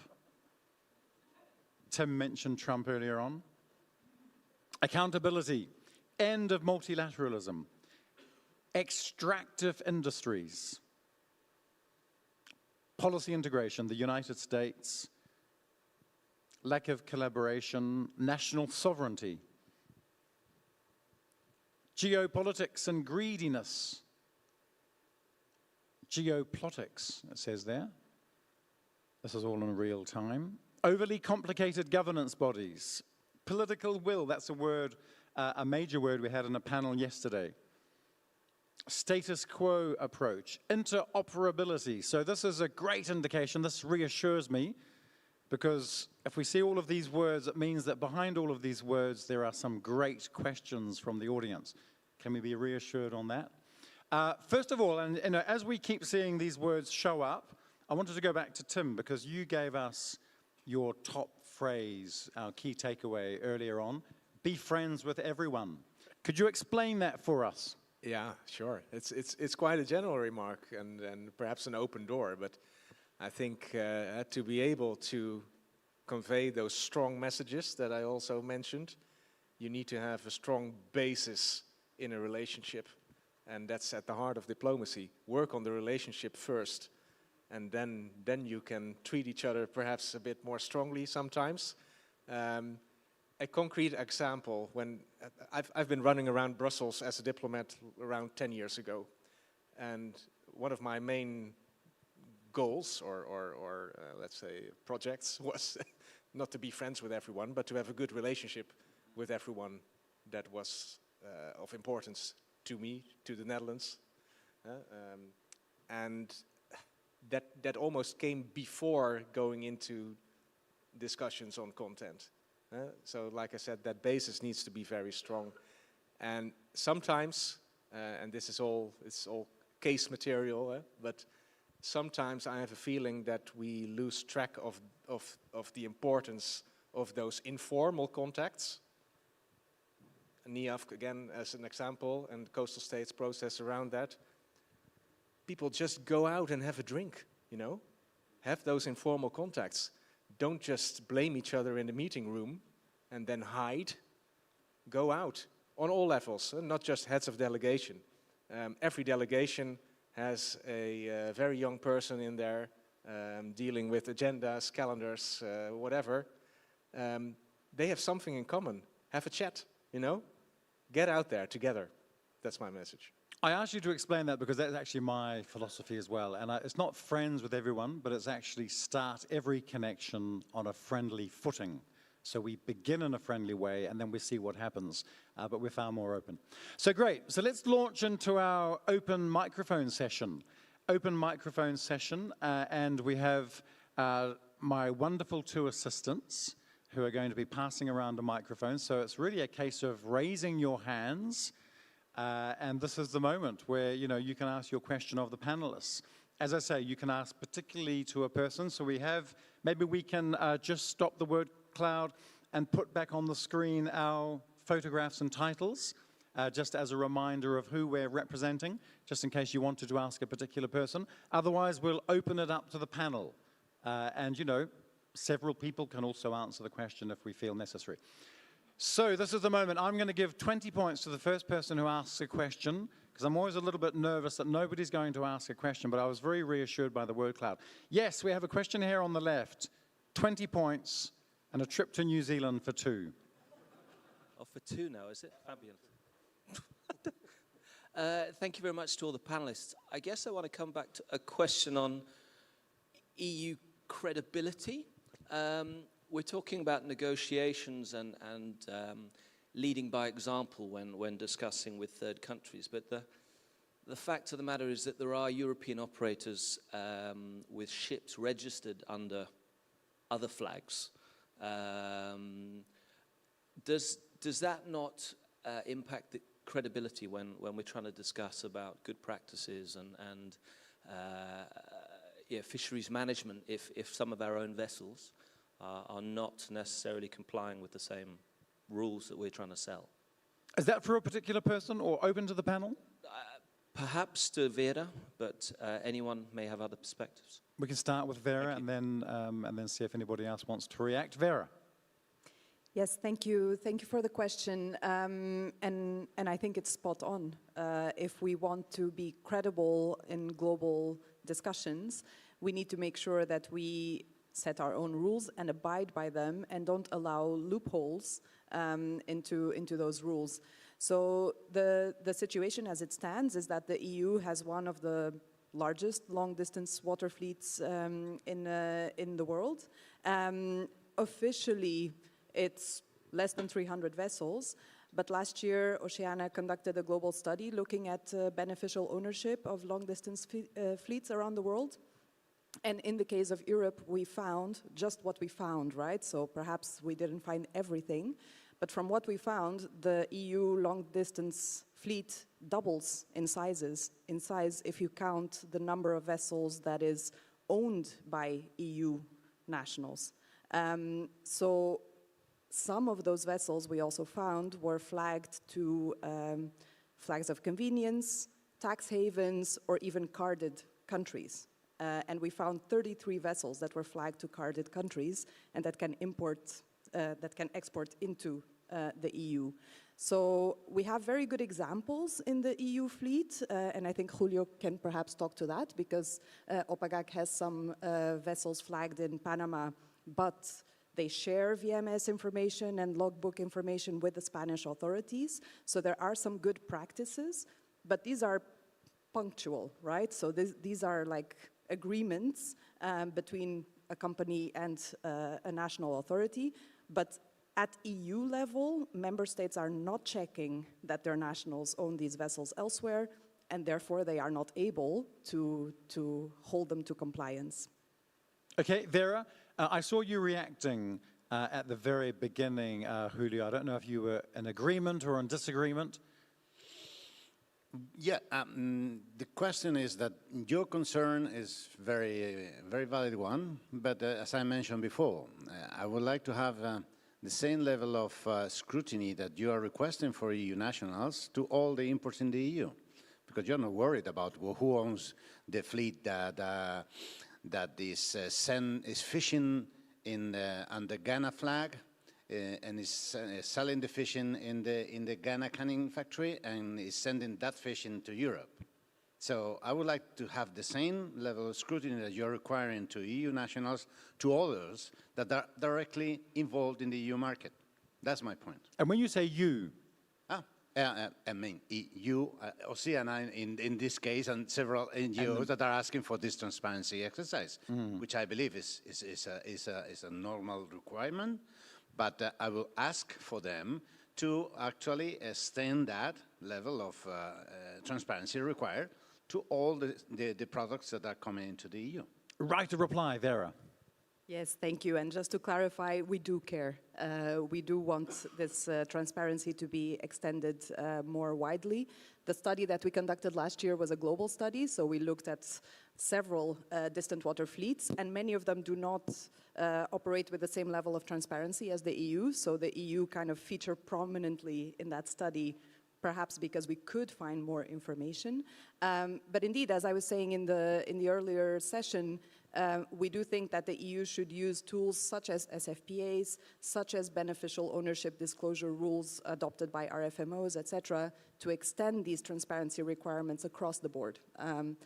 But leadership starts at home. If we have an IUU regulation that prohibits EU nationals from benefiting from illegal fishing, if we have a carding system, etc., then we should make sure that we are complying ourselves.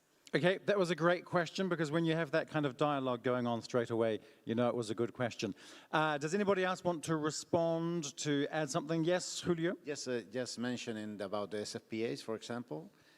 Third countries are required to disclose the information about in the EU SFPAs. We have this requirement for them to disclose information about the licensing that they give to third countries. None of those partners are disclosing that information. That's also an important point to take in consideration. So we as EU put a requirement in the SFPA, say, well, tell me how are you selling your fishing rights to my competitors? And the country never gives that information. Okay, I saw a hand raised right there at the back. Nice, colorful shirt. We see both hands raised. Yes, we have the microphone arriving. Thank you very much. It's a new shirt, actually. Thank you for a very interesting panel. I think my questions are for Tim Hedema and Stefan. And just the microphone very close to the mouth so we can hear very clearly. Great. Sorry. Thank you for an interesting panel. I think my questions are mostly for Tim and for Stefan, but maybe also for the rest of the panel. I wondered if you could say something about the amendments to the non-sustainable fishing regulation, 1026, I think, /2012, and not so much about the content, but more about whether the adoption of market measures, for instance, would that not have the impact of undermining continued cooperation, if that were to be done? And secondly, I think it's quite interesting. I had a quick look at the text, and there's a definition in there of what it means not to cooperate.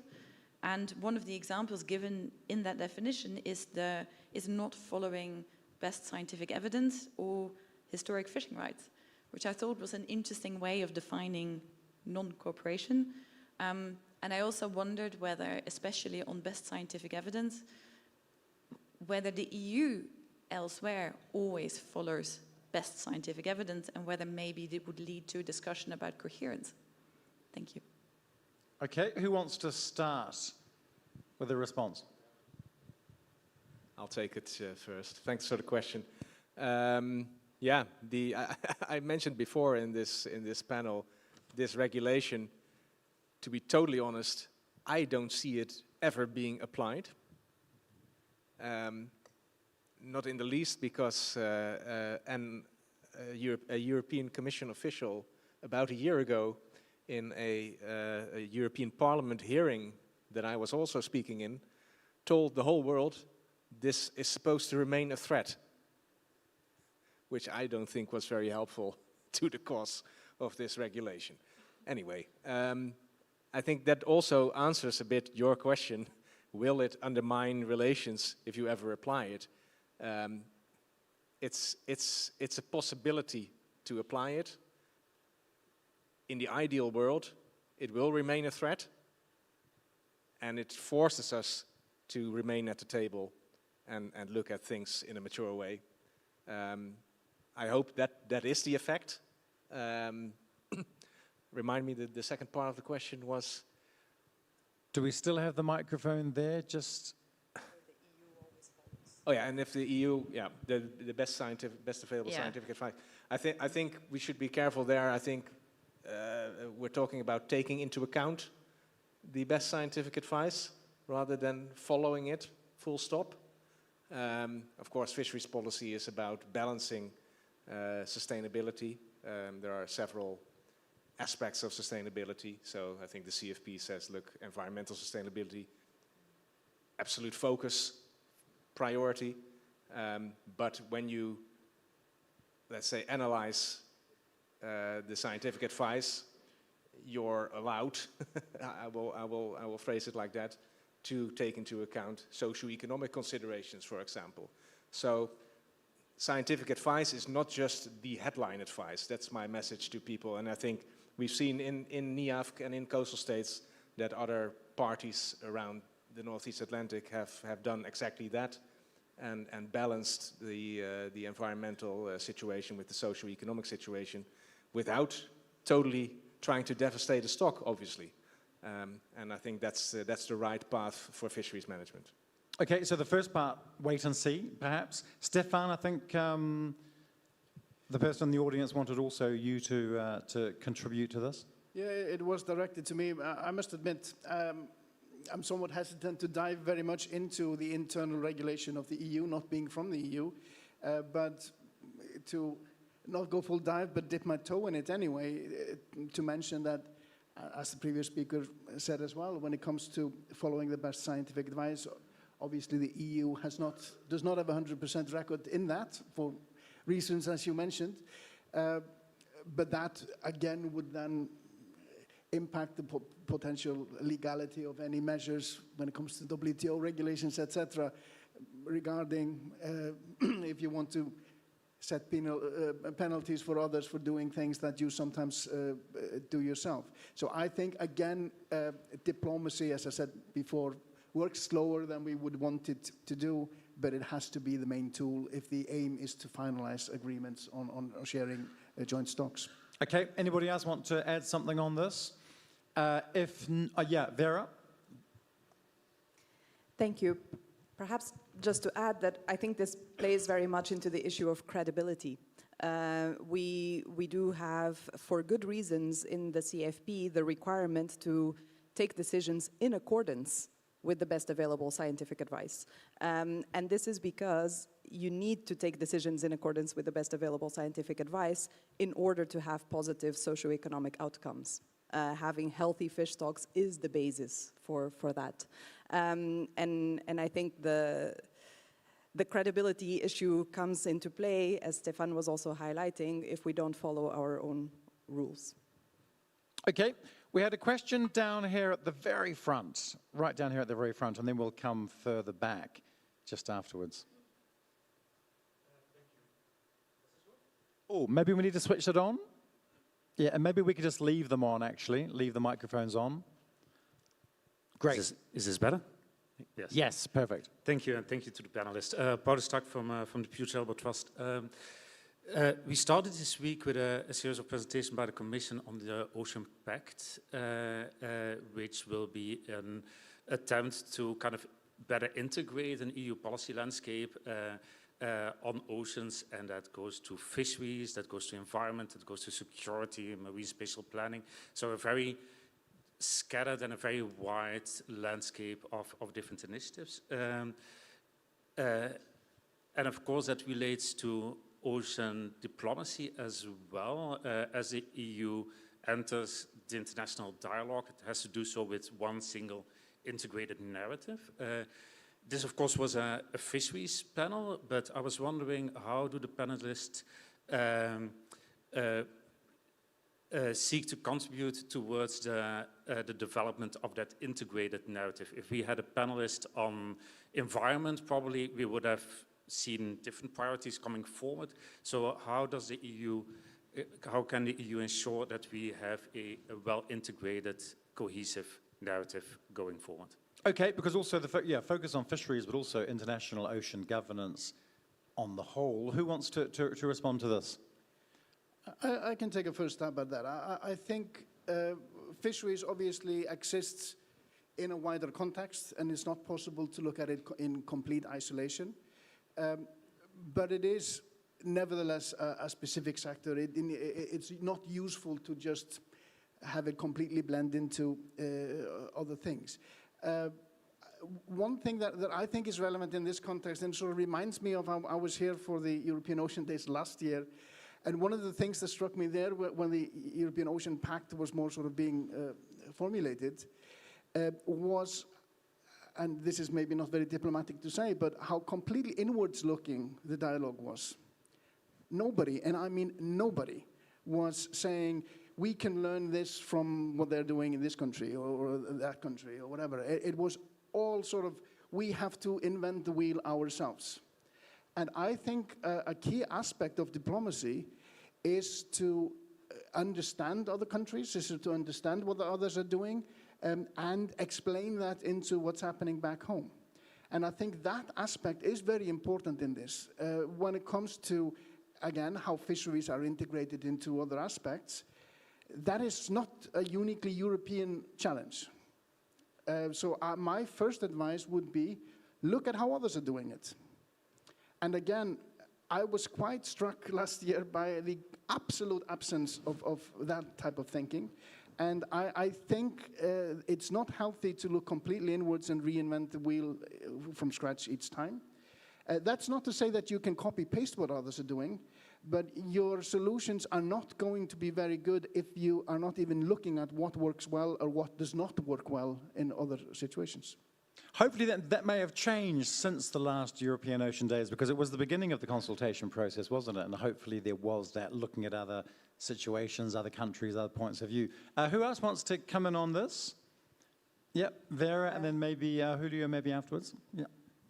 Thank you. I can give it a stab.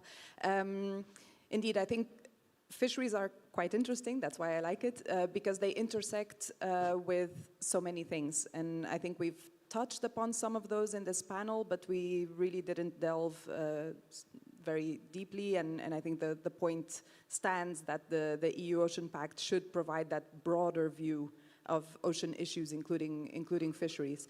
So fisheries intersects with environment, obviously, because it's a wild resource that feeds people, but also has an important function in the ecosystem. It intersects with food security, with nutrition, and with development concerns. It intersects with market issues.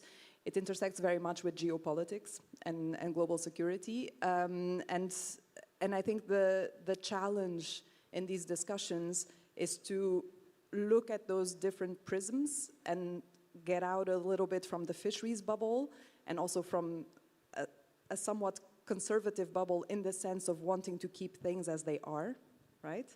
And fighting the implementation of innovations like catch, or fighting the implementation of the solutions that are science-based and that we know that work.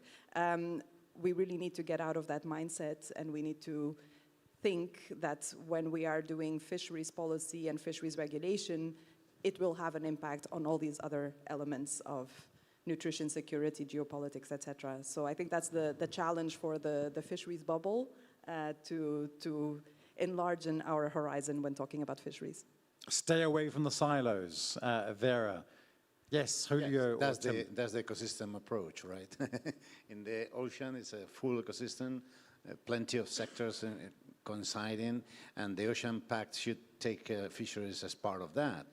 The problem is that the level of importance that fisheries is given is one of the minor pieces in the puzzle, and in the way of being disappearing, because we hear still that we need further decrease on the fleet to adjust. So it's for more than, I don't know, 40 years that we are adjusting the fleet. We are losing fishers. We are losing fishing communities. And there has to be a point where this has to be taken in consideration, the cultural legacy that fishing is given to the European countries, particularly in certain regions where isolation or the conditions are basically based on fisheries. If the regulation goes beyond what happened yesterday, Mr. Bajada mentioned that in Malta he comes from a village that now used to be a fisheries village. Now there's no fisher. There's no one. Is that the objective? Is that the change that Mr. Visheva is always saying? You have to change the business model. Where do we go? So I hope that the fisheries is a minor economic sector in the whole picture of the Ocean Pact, and we know.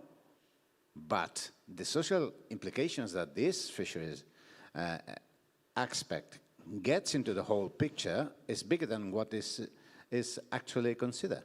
And in the way that the things are going, I'm afraid that the example of Mr. Bajada is going to be repeated in many different coastal communities in Europe. Okay, thoughts from Tim? Very briefly, because it connects very well to what's been said before, but I want to pick up on, look, fish is food. We've apparently, all of us, failed in our lobbying for putting fish higher on the agenda, fisheries higher on the agenda, oceans higher on the agenda of the European Commission. The EU was built on agriculture and fisheries policy, on food sovereignty or on food security. And now we've had consecutive commissions that did not have fisheries and sometimes even not agriculture among their main aims. To me, that's unbelievable. And of course, there should be a lobby to repair that. But how can that be missing from your main priorities as an EU? Then when this commission started, one of the first things that came up was a food vision. Fantastic opportunity for coherent policy development. Nothing about fisheries. Well, nothing, I exaggerate, but there was no clear process to involve everything on an equal footing. So we basically had an agriculture vision, and now we're working on a fisheries vision. It's all fragmented, and it doesn't have to be. Yeah, and fragmentation is a word that we've heard already, this week. But we're on the stage. You're on the stage here now talking about this. So it's, adding the voice, isn't it? Getting the feedback, making sure that the lobbying, if that's the word we use, is actually successful. So great. So thanks very much for that question. We have a question here, 4 rows back. Young man with a striped shirt first, and then we'll come to the person on the end. Yes, another question here, please. Thank you very much. My question is about the BB&J agreement. And in view of the agreement entering into force in January of this year, and noting that negotiations will continue soon at PrepCom 3, I was wondering, and it's open to all of you, although we do have an RFMO representative on the panel, my question is, what role do you envisage RFMOs to play in the implementation of the agreement? In other words, how can RFMOs contribute to its success? And maybe if I can perhaps add just briefly, the FAO recently produced a guide on fisheries and the BB&J, and I know we're inundated with reports and don't have time to read all of them, etc. But if you have perchance come across this BB&J and RFMO report, what are your thoughts about it? How do you feel about it? Do you think it's a good tool for successful implementation? Thanks. Who would like to come in here on this? Stefan, great. Yeah, well, since the question was on the role of RFMOs, I think it stands to reason that I tried to respond to it.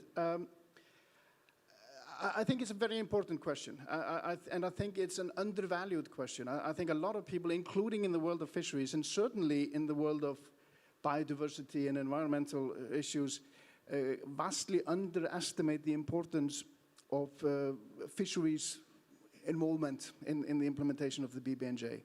If you read the agreement itself, especially the part about area-based management tools, it's clear that where there is an organization with the competence to set measures, the Conference of the Parties of the BBNJ is not going to set those measures. It's expected that those organizations will do that. And that very clearly applies to RFMOs and clearly was set up in a manner to include RFMOs. And that means that where the BBNJ sets up area-based management tools, the implementation of all of that will absolutely rely on the relationship with RFMOs, which will remain as independent bodies with their own infrastructure, with their own decision-making, etc. So that relationship is absolutely key. And I think one of the things that in the PrepCom that is coming, and then in the first Conference of the Parties, etc., to set up that relationship in a manner that is functional and respects the authority of RFMOs, etc., is going to be an absolutely key aspect. And I would go so far as to say that if, in a wider context, fisheries people are not active in this setup in sort of, in the coming months, in getting involved in how this is set up within the framework of the BBNJ, I think BBNJ clearly will fail, because this is such an important pillar that if it is undermined, if it's set up in such a manner that it is expecting the BBNJ to sort of swallow up the RFMOs, if it sets up in such a way that it does not link them very clearly, etc., then it's not going to function. And a key aspect of the BBNJ is the area-based management tools. And again, I think it's that simple, that we need the fisheries people now involved, otherwise the BBNJ will fail. And I take it for granted that none of us wants it to fail. So what I'm preaching here is we need the fisheries people to be involved. We need the people who are setting up the BBNJ to have their expertise to build on the infrastructure that has been already established in the fisheries framework that I was explaining before. And it's absolutely fundamental importance, and I fear that a lot of people who are involved in the BBNJ process unfortunately don't appreciate that, they don't understand that properly. So I very much encourage everyone here to make sure that they bring that message to their authorities, that we need the fisheries people to be involved now, otherwise we are creating something that has so weak a foundation it's not going to work in practice. Okay, very clearly stated. Thanks, Stefan. Julio? Just a brief consideration. I hope that the BBNJ will not create a new scientific evidence to justify management, area-based management measures, and it will collect the information that the RFMOs are working with and all the scientific work that is done related to fisheries, because BBNJ has other objectives, and for those objectives, that's fine. But I hope that is in the treaty that will not undermine the work of RFMOs, and scientific basis, solid scientific basis used in fisheries management in RFMOs are fully considered by BBNJ. Okay, Julio. Vera. Thank you. Just to add, I think this is a really good question and very good points made. The EU was one of the champions behind the BBNJ treaty, and I think also, as we heard earlier this morning, it's a moment of hope in this terrible circumstance where multilateralism seems to be under severe crisis. To have this new agreement enter into force and give a new opportunity for global ocean governance. So in the same way that the EU was a champion in getting that treaty adopted and ratified, we hope that the EU will also be a champion within the RFMOs, because the EU is in most of the RFMOs around the world to push these measures under the BBNJ treaty to make sure that there is this integration between the existing organizations and the measures that will need to be taken to meet the objectives of the treaty. Okay, Vera, I don't know if Tim wanted to do anything. We have other questions in the audience. Yes, the gentleman just on the end there. Hello, everyone. My name is Janne Posti. I'm from Consemar, Spanish seafood traders and processors, and many thanks for this very interesting panel discussion. It's a pity that there's no any representative from the EU seafood processing and importing sector, because the discussion has been around the seafood imports and level playing field. And indeed, the EU imports 70 to 80% of the seafood it consumes, because there's no enough domestic supply to fulfill the consumer demand. But I would like to highlight that when we talk about imports, we should avoid this very negative narrative that is always that somehow seafood imports are linked to the IUU and everything we import is somehow bad, because according to the trade statistics, vast majority of the imports that we have come from sustainable fisheries and aquaculture operations. And as it was also mentioned by Stefan, that according to the FAO, almost 80% of the seafood commercial landings come from sustainable stocks at the moment. So obviously we have regions where the fisheries management is not working so well. We have those regions around the globe, but also in the Europe. So there's a lot of room for improvement. So yeah, I would like to ask my quick question now, because we are talking about the similar standards all the time and level playing field. So I would like to ask a practical question to everyone, that what kind of these similar standards, how they should look in practice, since the CFP is a European legislation that we cannot impose to the third countries. So how we can have similar standards in that sense? Thank you. Okay, so traceability was one of the key words in the word cloud, wasn't it? Fish fingers, Vera, you talked about. Maybe we can start with you on this. Are we assuming too much? Is it true that, that statistically it's not all of the horror stories we're hearing? Yes, fortunately, not all the imports come from unsustainable fisheries or from illegal fishing. That is a fact. But of course, we know that there is still a lot of problematic seafood in the global supply chains, and some of it entering the EU market. And that is where we need to make sure that we have the tools and the systems in place to prevent that from happening. And in denying that access to the big EU market, also promote better fisheries management and compliance globally.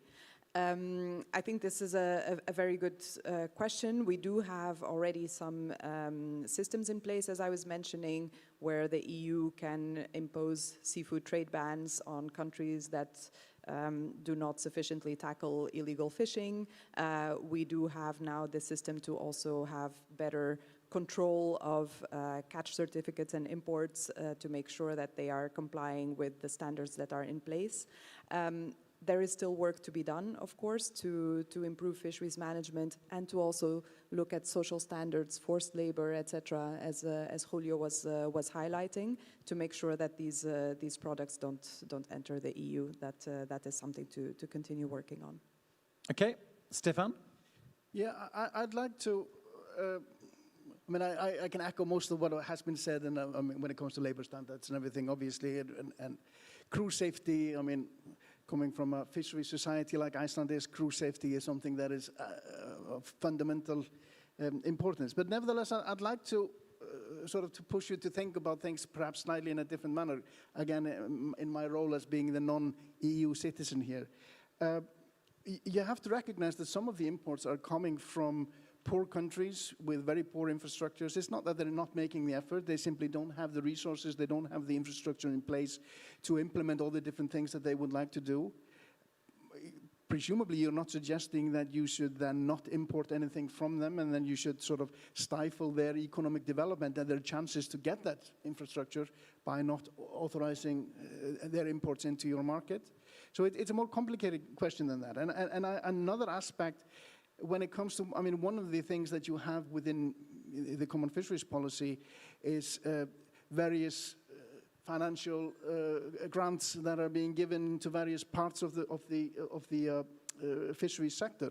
So these types of subsidies, to some extent, create, yes, an unlevel playing field, where the importers are at a disadvantage. So they are actually, in many cases, not enjoying those types of subsidies, and therefore economically being undercut through the financial transfers included in the European system. So it's not simply a case of a level playing field, meaning that the fisheries sector in the EU having to implement various rules that not everyone else is doing. It's also that you, in some cases, are benefiting from issues where not everyone else is benefiting from them. So I think it's, again, useful for you to think about this from all different sides.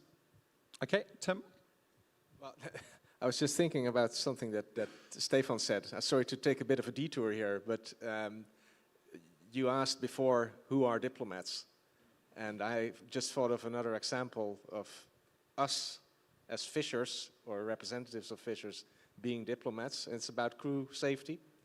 The PFA's labor secretary, we call him, Cor Blonk, has been traveling the world to promote safety standards for a level playing field, but of course also for the own interest of those partner countries, especially in Asia.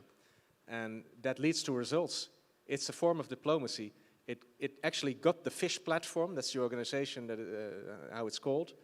It got itself observer status in the IMO. It's the first NGO, it's the only NGO there that is fisheries related. And that's a fantastic achievement, I think, in the diplomatic world, but basically not being done by diplomats, but for something that is in everyone's interest around the world. Okay. Just wanted to mention that. Yep, absolutely.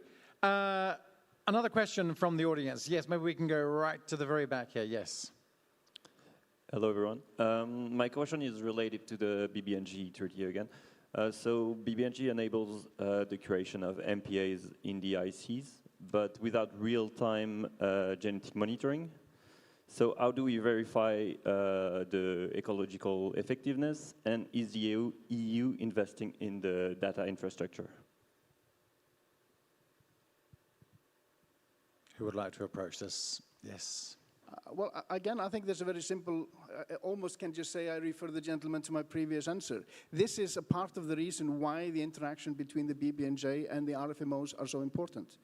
The RFMOs already have a system set up where they have vessel monitoring systems. They are moving increasingly, like NEAFC is already doing, to having electronic logbooks, and then you have electronic reporting systems that are based on that, etc.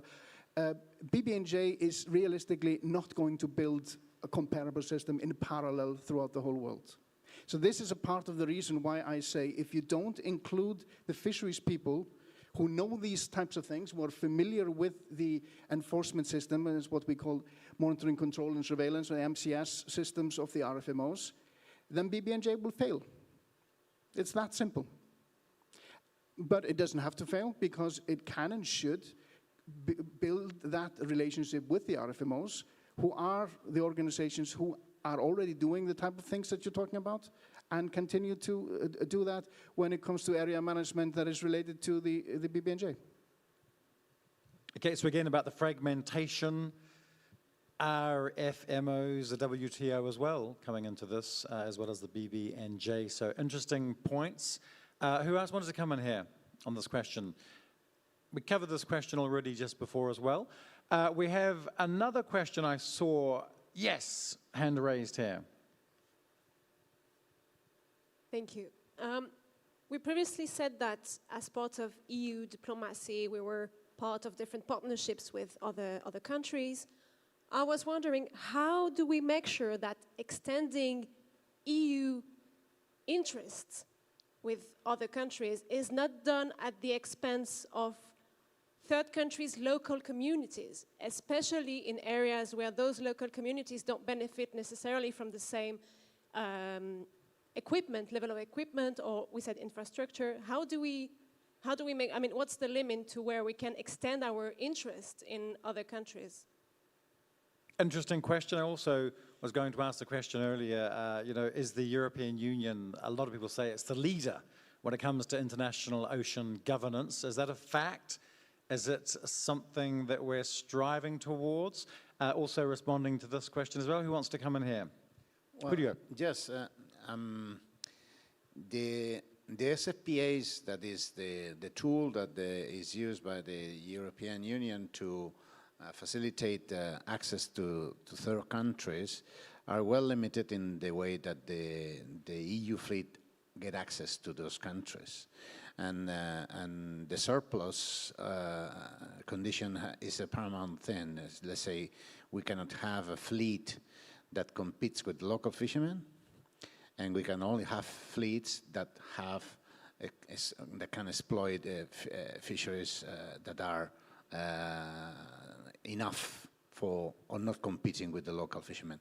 In many countries, we have well, the surplus condition is paramount. First one, have the condition of the fisheries where EU vessels are calling, and that is a condition for. And apart from that, there are limitations in the areas where you can fish. So no EU vessel can access more than 24 miles. That's something to prevent competition with local fishermen. That's in the SFPA, and in the RFMOs, the way that the sharing is done in the context with the different member countries in the different RFMO is about allocation. It's a negotiation of allocation, how much they get, and the allocation schemes are open to allow emerging countries that want to increase their fisheries part on that. And if they go beyond a certain limit, they will get into the allocation criteria, just to allow everybody to get in. That's the formula. Otherwise, it would have been impossible to allocate the different stocks that we are using.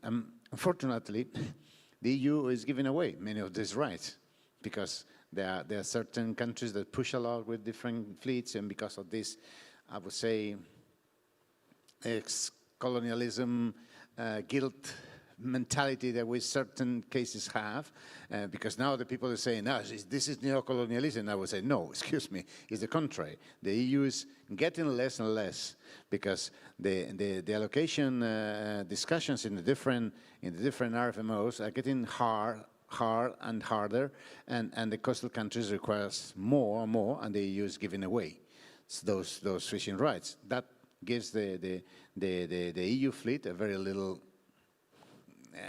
margin for increasing, and in most of the cases to decrease, to adjust to the quota that we obtain as an EU.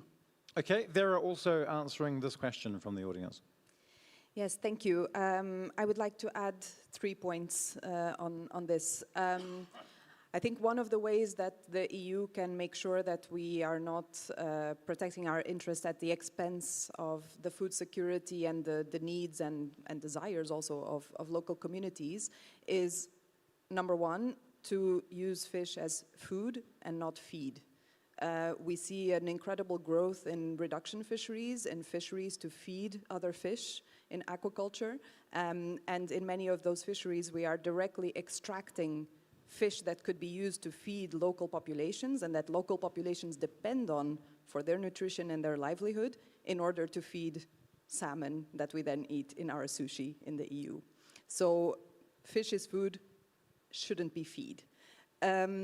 The second point is cooperation and support, and I think we've touched upon it already in the context of SFPAs and beyond.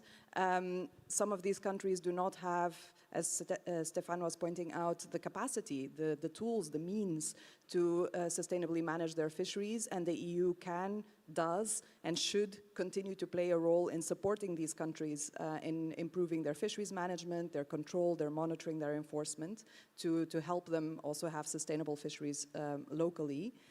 And number 3, we should rebuild our own stocks. We have adopted a common fisheries policy over 10 years ago that very clearly said we need to rebuild all commercially exploited fish populations in EU waters above sustainable levels so that we can have abundant fisheries ourselves and we are not so dependent on the fisheries of other countries and other regions. And here we are 10 years later, we still have overfishing. It should have ended 6 years ago. Still hasn't ended. And because it hasn't ended, we haven't recovered our fish populations. We're wasting time. And every moment that we waste in rebuilding our own fish stocks, we are just prolonging the time that we are taking fish stocks from elsewhere to feed our market. Okay, we'll have Stefan, but just Tim first of all, maybe? Just Tim first of all? Very briefly, to try and give a direct answer to the question. My experience with negotiations of SFPAs is that the intent of the EU is always to have an agreement that is of mutual benefit. Always. My experience. It's, the reality is that partner countries have, let's say, various suitors, if you know what I mean. And even if we think we have the moral high ground, I definitely think I have the moral high ground. If I listen to Vera, my members fish almost entirely for human consumption. But a concrete example of reality is that a country like Mauritania favors investment of other countries, other third countries, with an even bigger bag of money in fish feed. And that's the reality. And there you are with all your good intentions, but the long arm of the EU stops somewhere. Reach is limited. Yep, sometimes it's about incentives. You scratch my back, I scratch yours in international diplomacy. Stefan. Yeah, I really appreciate this question, and I appreciate the opportunity, sort of as an outsider, to be able to give an input here, because I think the impression that the EU fisheries agreements are sort of exploitative and whatever, I think that's completely outdated. And I think the EU has already done really a lot to ensure that that is not the case. And I would emphasize that the EU really has a lot to offer countries that are trying to develop their fisheries sector throughout the whole value chain, from the fisheries to the processing, to the marketing, to how you handle the products throughout the whole thing. You have a lot of expert people, a lot of companies who really know what they're doing, and the opportunity for a lot of countries to really gain from joint ventures, etc., is absolutely there. And I feel very strongly about a point that I really, and sort of coming from my Icelandic background, is also that the aim is not to maintain the status quo. If you have a situation where you look at and say, you know, they have been a poor fishing society for decades or centuries, and we want, you know, is it an aim that we want for the next decades and centuries to ensure that they are continuing to be poor fishing societies? I don't think so. And again, if you allow me a slight rant, building on my Icelandic roots, I mean, 150 years ago, Iceland was one of the poorest regions in Europe. And the most economically sensible thing you could do was to leave the country. And we had a situation towards the end of the 19th century where about a third of those who spoke the Icelandic language were living in North America.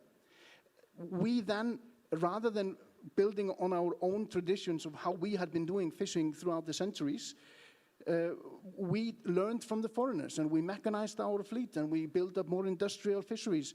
And that became the basis of the prosperous society that we have today. And for us to then look at poorer countries and say, you must maintain your traditional ways of fishing, for me, that is to say, I did not do that because we developed, and that's why I enjoy the benefits of a modern society. Am I going to force, you know, if I have a bilateral agreement with this country, am I going to have a part of that, forcing them to maintain their traditional ways if that keeps them in poverty? Surely not. The aim is to help them to develop, obviously on their own terms. We're not coming in as colonialists and saying, you have to do this, we know better. It has to be on the terms of the countries that you're working with.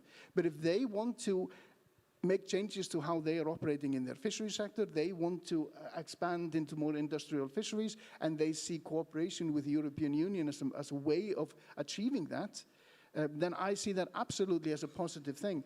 And again, coming from a country that went from being one of the poorest in the world to being quite prosperous on the basis of the economic benefits of fisheries. That's something I wish for other societies rather than fisheries keeping them down. Okay, thanks very much. Thank you very much for all of your responses. Thank you to the audience for all of the questions. I'd like to call to the stage now for some closing remarks, really to cap this off. And this is not one conversation. This is like part of the conversation, isn't it? So keep this dialogue going on all of these points. I'd like to call to the stage now Fernando Andresen Gumaresh, Director in the International Ocean Governance and Sustainable Fisheries Directorate. Thank you very much, Fernando.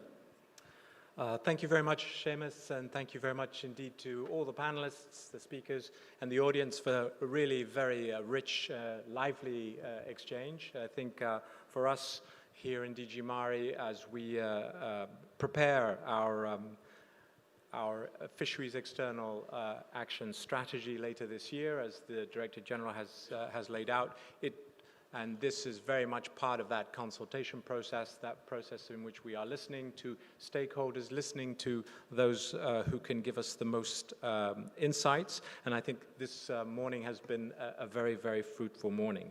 I think I'll make some comments perhaps from the perspective as well, starting from the bigger picture, as in fact one of the audience members just recently brought our attention to in terms of international ocean governance and fisheries within that.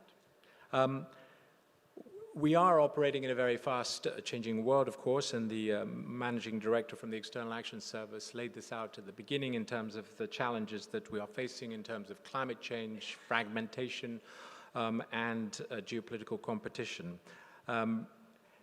Already, the Ocean Pact that was issued by the European Union last year, it was presented by a fully committed European Commission by the President and the President of the European Council in Nice. The intention is clear that as far as ocean governance is concerned, how we maintain and how we promote the rules based order is a fundamental part of going forward in the implementation of this Ocean Pact, including in its external dimension. We cannot meet these challenges alone, but we do need to navigate turbulent geopolitical waters. You've said it at the beginning, Seamus, and of course this is an important context. We're all living daily and changing daily, but finding practical, pragmatic ways through this is a fundamental mindset to keep, so that we are designing and moving forward with something that is fit for purpose. We in the European Union consider that multilateralism remains the best way to deliver effectively for the global commons, obviously, and that, of course, relates to ocean governance. At that UN Ocean Conference in Nice last June, the amount of delegations was substantial that reaffirmed the UN Convention on the Law of the Sea as the fundamental basis for all ocean matters. The UN Fish Stocks Agreement, which derives from that, is a part of this constellation, and so is now the new BBNJ. So the whole framework is advancing as far as international governance is concerned.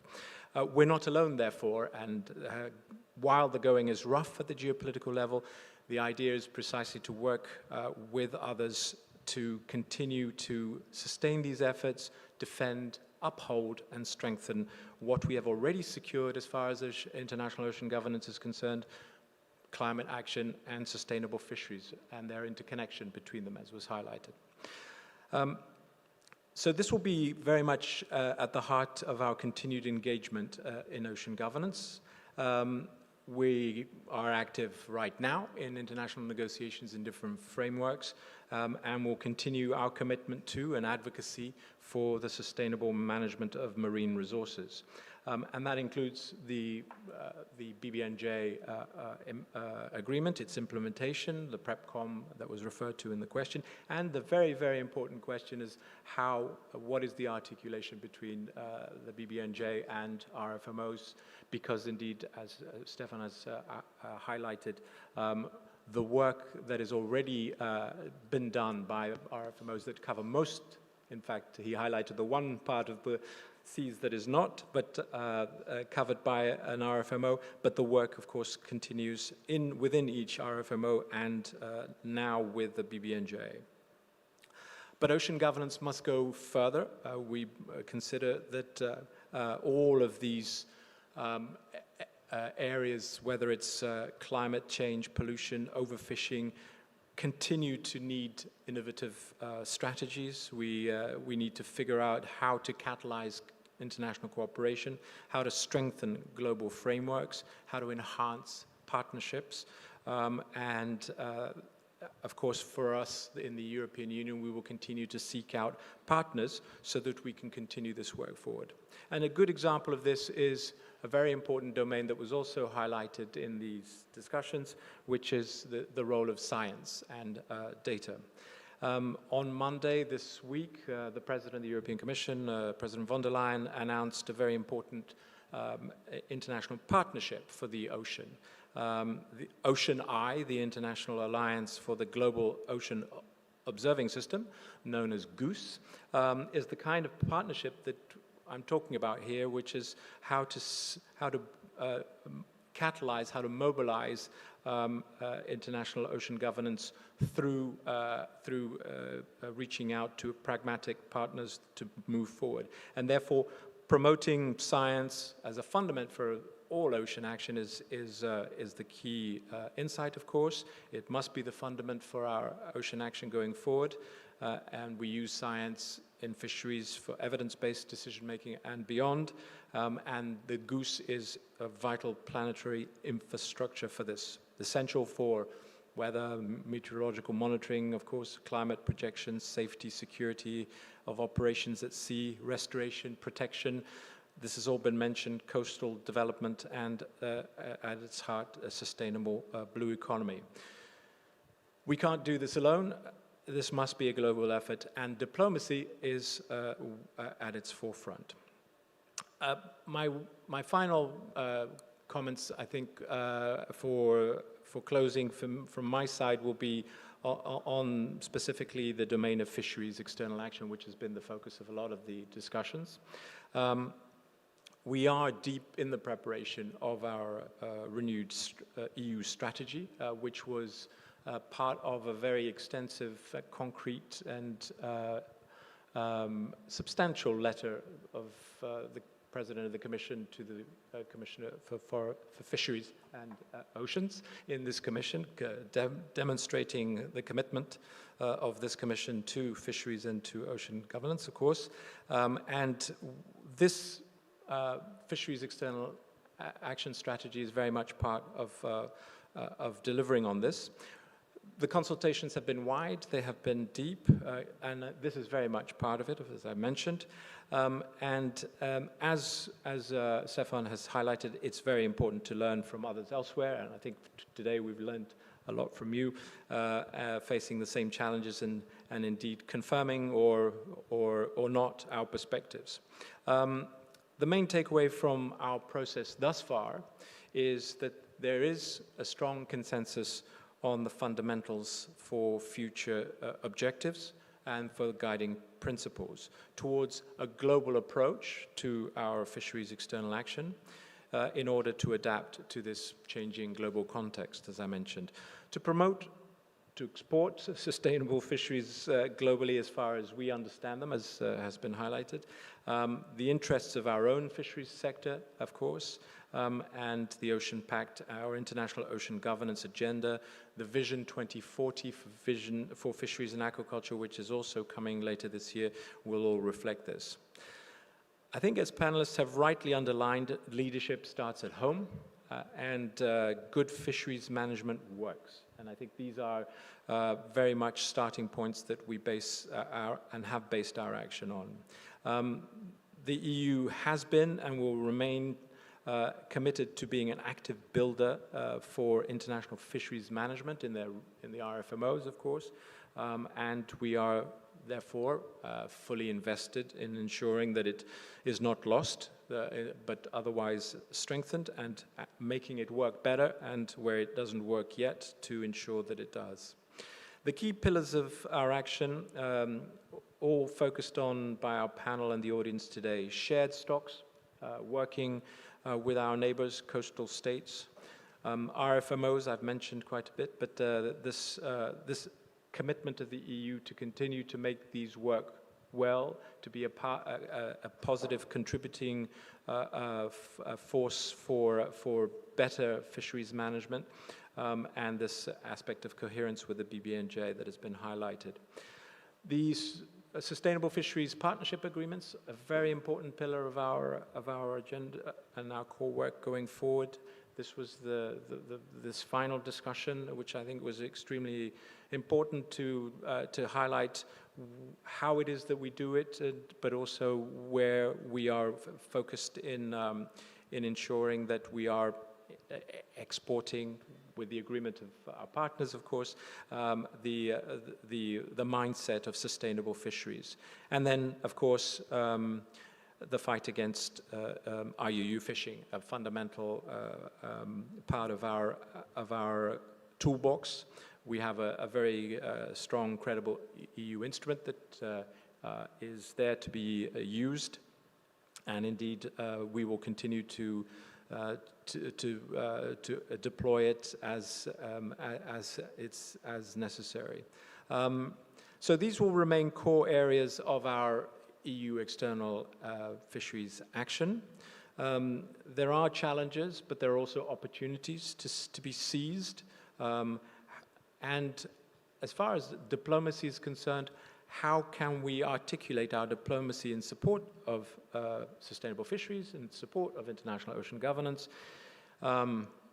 based on our very strong EU rules book, of course, but ensuring as well coherence with other policies and tools on the environmental side, sustainable side, but also on the development side, and how is it that we can ensure that what we're doing in our partnerships with third countries is coherent in terms of our development aims as well.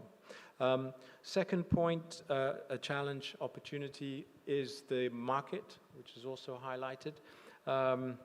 How do we leverage the power of our market? How do we work towards more sustainable supply chains, environmentally and socially, of course?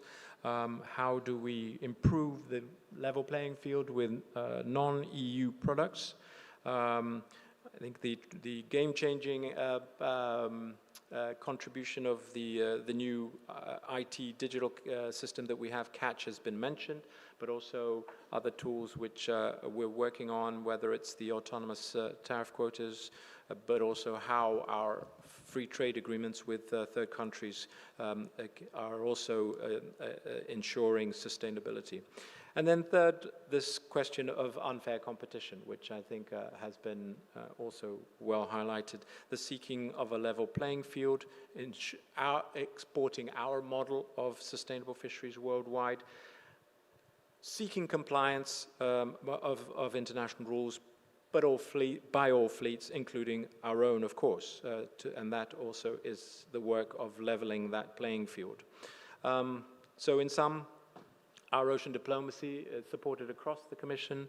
The External Action Service, as was made clear this morning, our member states will drive forward our objectives, as I've outlined, promote our values, I think an important question as well, of ensuring that we're always true to our values and defending our interests. The member of the European Parliament, Zovko, who spoke earlier, and by video she outlined ocean diplomacy is no longer optional. It's actually something that we must do. So watch this space. Again, thank you very much for all of these very rich discussions, and over to you, Shem. Fernando, thank you very much. A warm round of applause for all of our panelists and for Fernando. Thank you very much. And what I'd like to finish with, I know it's lunchtime, but just before, we've had somebody working away here diligently, furiously, capturing some of the key moments. Pauline Vidal, who is our graphical recorder. We also say our visual recorder. Sometimes it looks like a cartoon, etc. And we're going to show just a couple of slides before lunch, just to show what Pauline has captured. Is she ready? I'm putting a lot of pressure on Pauline here. Yes. So this was the opening. We can see Olivier Bailly, Shalina Vicheva. Don't hesitate to take photographs, because this is a moment in history, isn't it? This is a key moment, as we talked about some of these things. Maybe your question is on a slide, if somebody asked a question. This is a famous moment. You can take a selfie with this afterwards if you want it as well. Strengthening EU diplomacy, international ocean governance and sustainable fisheries. Encourage multilateralism. monitoring and expertise building. I'm discovering this as you're discovering this, by the way. Conservation, sustainable use, Ocean Pact international partnerships, BBNJ agreement, a milestone for multilateralism, geopolitical competition, the security threat, fragmentation was a key word, environmental stress, and of course marine security, and we'll be focusing on that in this afternoon's session. Maybe the second slide, the second one. Where do we start? I always look for the visual. The wheel. Evidence-based policies on the wheel. Great. The wheel for my ship. You're all passengers on my ship. Protect and involve fishers. Access to science and data. Stronger legal framework. Stop IUU fishing as well. Fight misinformation. Great, lots of phrases there. Don't hesitate to take a photograph. This is a great way to share on. Are we able to share these images on social media to sum up the session as well? As if you have an organization you want to show what we were talking about. It's a great summary. Transparency, a rule book to follow, fight against irregular fisheries. Better traceability. I'm thinking of the fish fingers. And Pauline, the last one, if we are ready. And yes, and she, finished this. I saw her furiously scribbling just during the closing remarks. So this is hot off the press, if you like. Promoting food safety. The challenges. Look at other countries' solutions. The message from Stefan there. Data infrastructure for ecological effectiveness. Better controls do exist. Enforce our laws. Yes, Fernando was saying that we do have these tools. They are being used. Intersection of many topics. No more inward-looking dialogue. And the same level of control for everyone. So great. Big round of applause for Pauline for this summary. And now it's time for a well-deserved lunch, so thank you very much. And don't forget maritime security under the spotlight at 2 o'clock. Also, don't hesitate to visit some of the exhibitions we have as well during the lunch break. And keep the great conversation going. Thank you all very much.